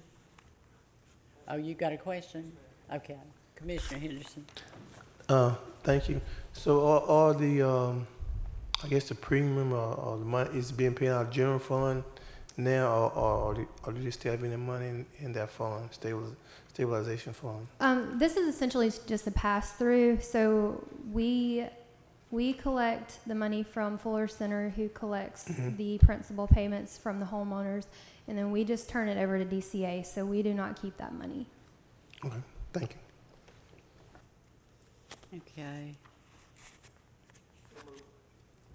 All right, second. Mr. Long, all in favor? Okay, thank you. Madam Chair, we're on number 14. We're going to have Ms. Wendy Patterson, the EMA Director, come forward. EMA is requesting board approval for Lux Mitigation and Planning Corp. Professional Services Agreement contract for updating the hazard mitigation plan. The grant amount, again, the grant amount is $18,000 and there's no cost or match required. Good evening, everyone. Federal law requires our hazard mitigation plan to be updated every 5 years. The hazard mitigation is required for Newton County to remain eligible for certain FEMA grants, as well as federal and state reimbursement after presidentially declared disasters. So this contract will allow Lux Mitigation to facilitate our meetings, prepare and file our updated plan to all the state and federal levels within the required time frame. Our current plan expires in August of 2026. So moving forward on this contract will allow the time that we would need to get all of the public meetings in and all of the plans submitted to FEMA. So if there are any questions, I'll be glad to answer those. Okay, do we have a motion? Second? Okay, all in favor? Okay, thank you. Thank you very much. Madam Chair, we're on number 15. We have Mr. Ernie Smith who's going to present. This GIS is requesting board approval of consulting agreement between Newton County and Geocom, Inc. The cost is $29,922 over a 3-year total annual. Funding source is the general fund, and it is budgeted. There's no match required. Thank you, Madam Chair. Thank you, Board. We're requesting a continuation of an existing contract with the company called Geocom. They have been a partner in our GIS group and with our 911 dispatch, working on the next generation 911 dispatching protocols, which are extremely complex because of cell phones and other methods of communication and information that's being shared. Our component in this, of course, is mapping, and as every time that there is a service area change, whether it be fire, law enforcement, or EMA, it requires adjustment to the the next-gen 911 maps, which generates a cascade event through state agencies, and federal agencies, and even private companies such as AT&T. I'm led to believe that they have performed quite well over the period of the contract to this point in time, and we have every confidence that they are a good and competent partner in the effort as we move forward on this critical issue. Okay. Do we have a second? All in favor? Okay, that passed. Thank you so much. Thank you all. Madam Chair, the next item we have is item number 16. The Office of the County Manager is requesting board approval of the Gaither Woods lease agreement between Newton County and the Georgia Department of Natural Resources. Time sensitive as of today. There's no cost in lieu of the Department of Natural Resources providing rental payment. Department of Natural Resources will provide services, land management, and there's no match. And this is 354 Davis Ford Road, not 270 Davis Ford Road. Okay. Good evening, Madam Chair, Commissioners. This is an agreement to continue the land management with DNR for the property that's also known as the Bear Creek Reservoir property. So that's just an extenuation of the 3-year contract with DNR. Okay. Do we have a motion? Second? Okay. Commissioner Cooper, I believe. Second. Thank you. Okay, all in favor? No. Oh, I'm sorry. That's okay. Yeah. You have a question? Yes, ma'am. The question was, is that where, you know, I think one time, a long time ago, it was like you could go out in the field and like where deers and stuff was at, and you could hunt them. So it's just that area out in the field that they cutting the grass or the? No, this is the land that you drive down Davis Ford Road. That's gonna be on the left side of the property as you're coming up to Gaithers. Okay, thank you. Okay. So now, all in favor? Okay, thank you.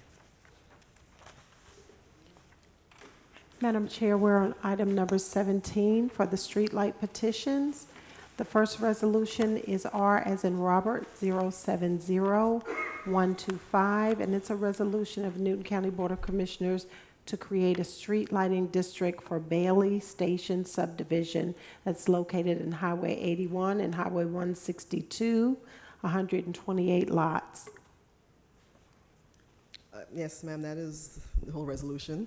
It is for this subdivision to just create a lighting district for them. Okay. Do we have any discussion? Motion? Okay. Okay, Commissioner Henderson. Okay. Commissioner Mason, second. Okay, all in favor? Okay. And our second resolution this evening is the second streetlight resolution, number R070125A. It's a resolution of the Newton County Board of Commissioners to create a street lighting district for Pebble Ridge Subdivision Phase 3, 15 lots. Right. Do we? Commissioner Long, do we have a second? Okay, Commissioner Cooper. All in favor? Okay. Thank you, Madam Chair. Pass. Thank you. Madam Chair, we're on item number 18. This is citizen comments. This section of the agenda is actually open for all citizens to come forward, of course, one at a time, but they can come forward and address any issue that will impact their community or Newton County as a whole. Again, each person will be given 3 minutes. Once your time is up, we'll allow the next person to come, but this is the open forum for citizen comments.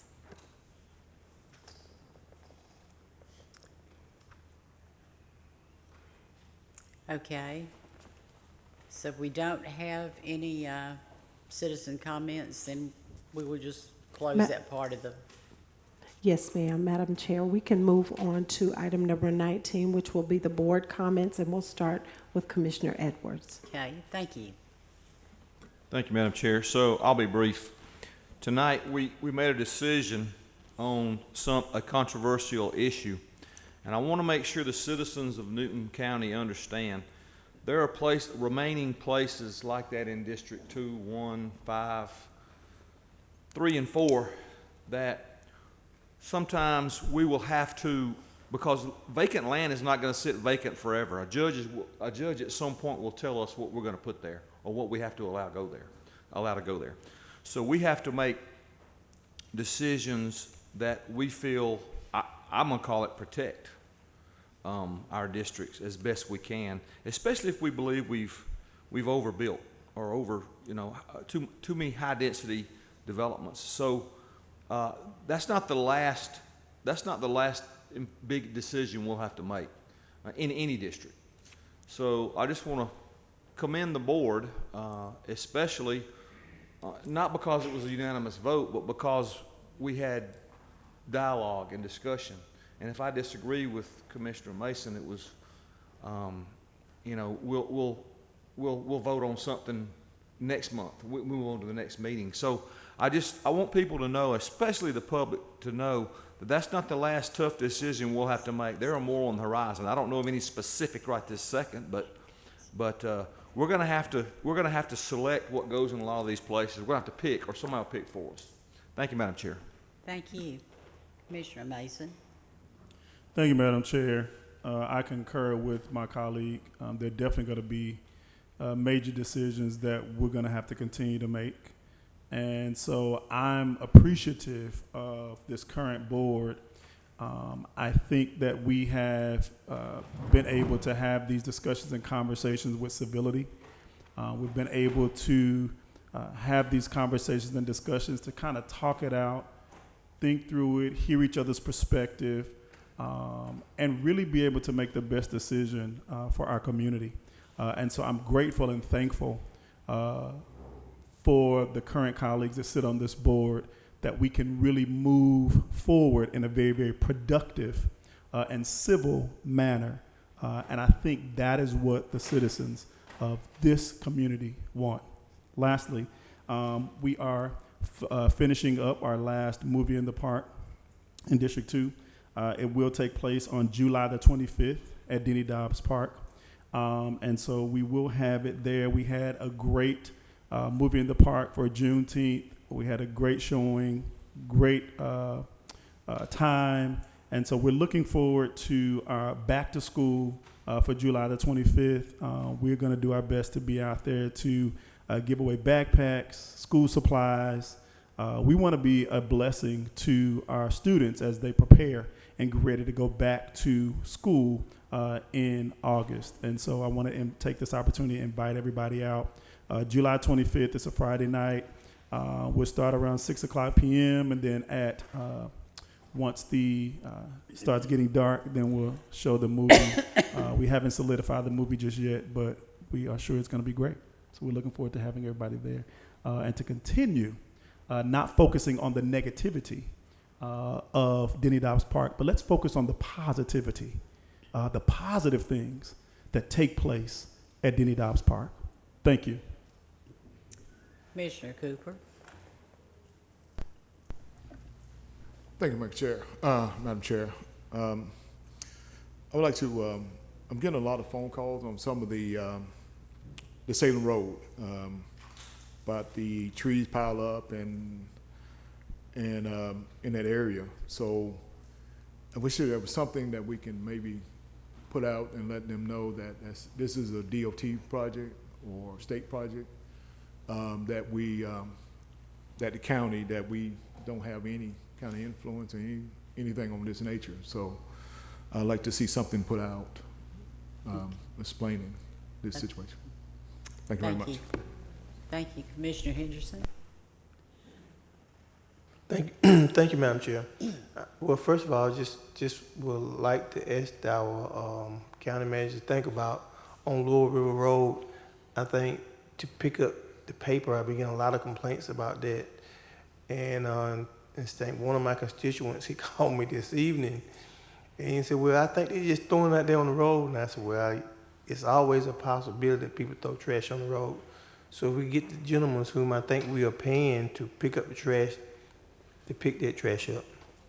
And next to the last thing that I'll say, my time permits me, my wife got him about, she said, well, you abstained. I said, yes, I did. And it was two reasons, ABM, and the other one was for the taxes.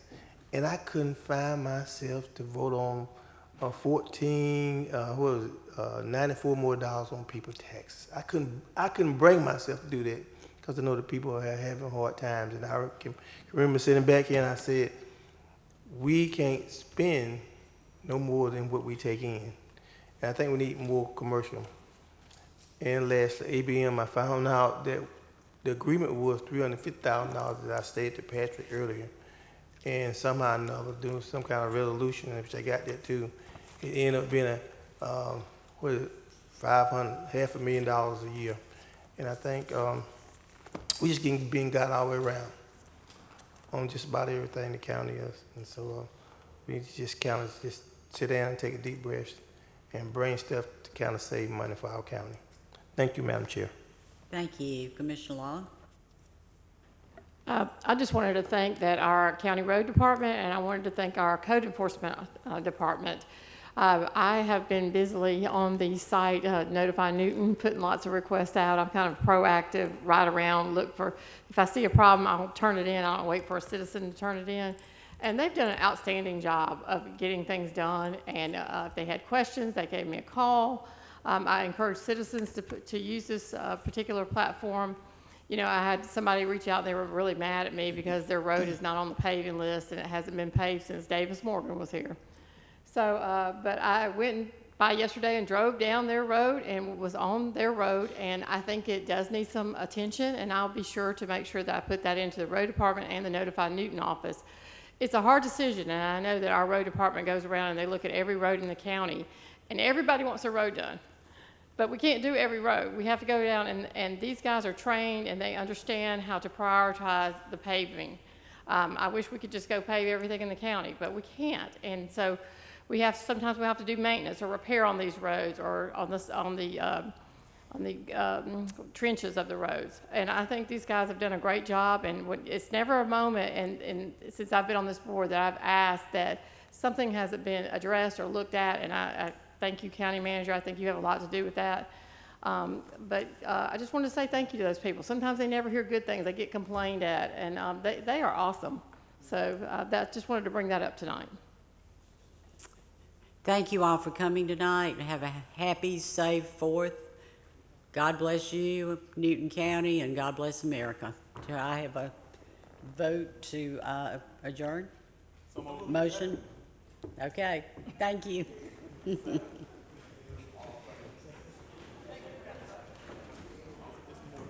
I think it was unanimous.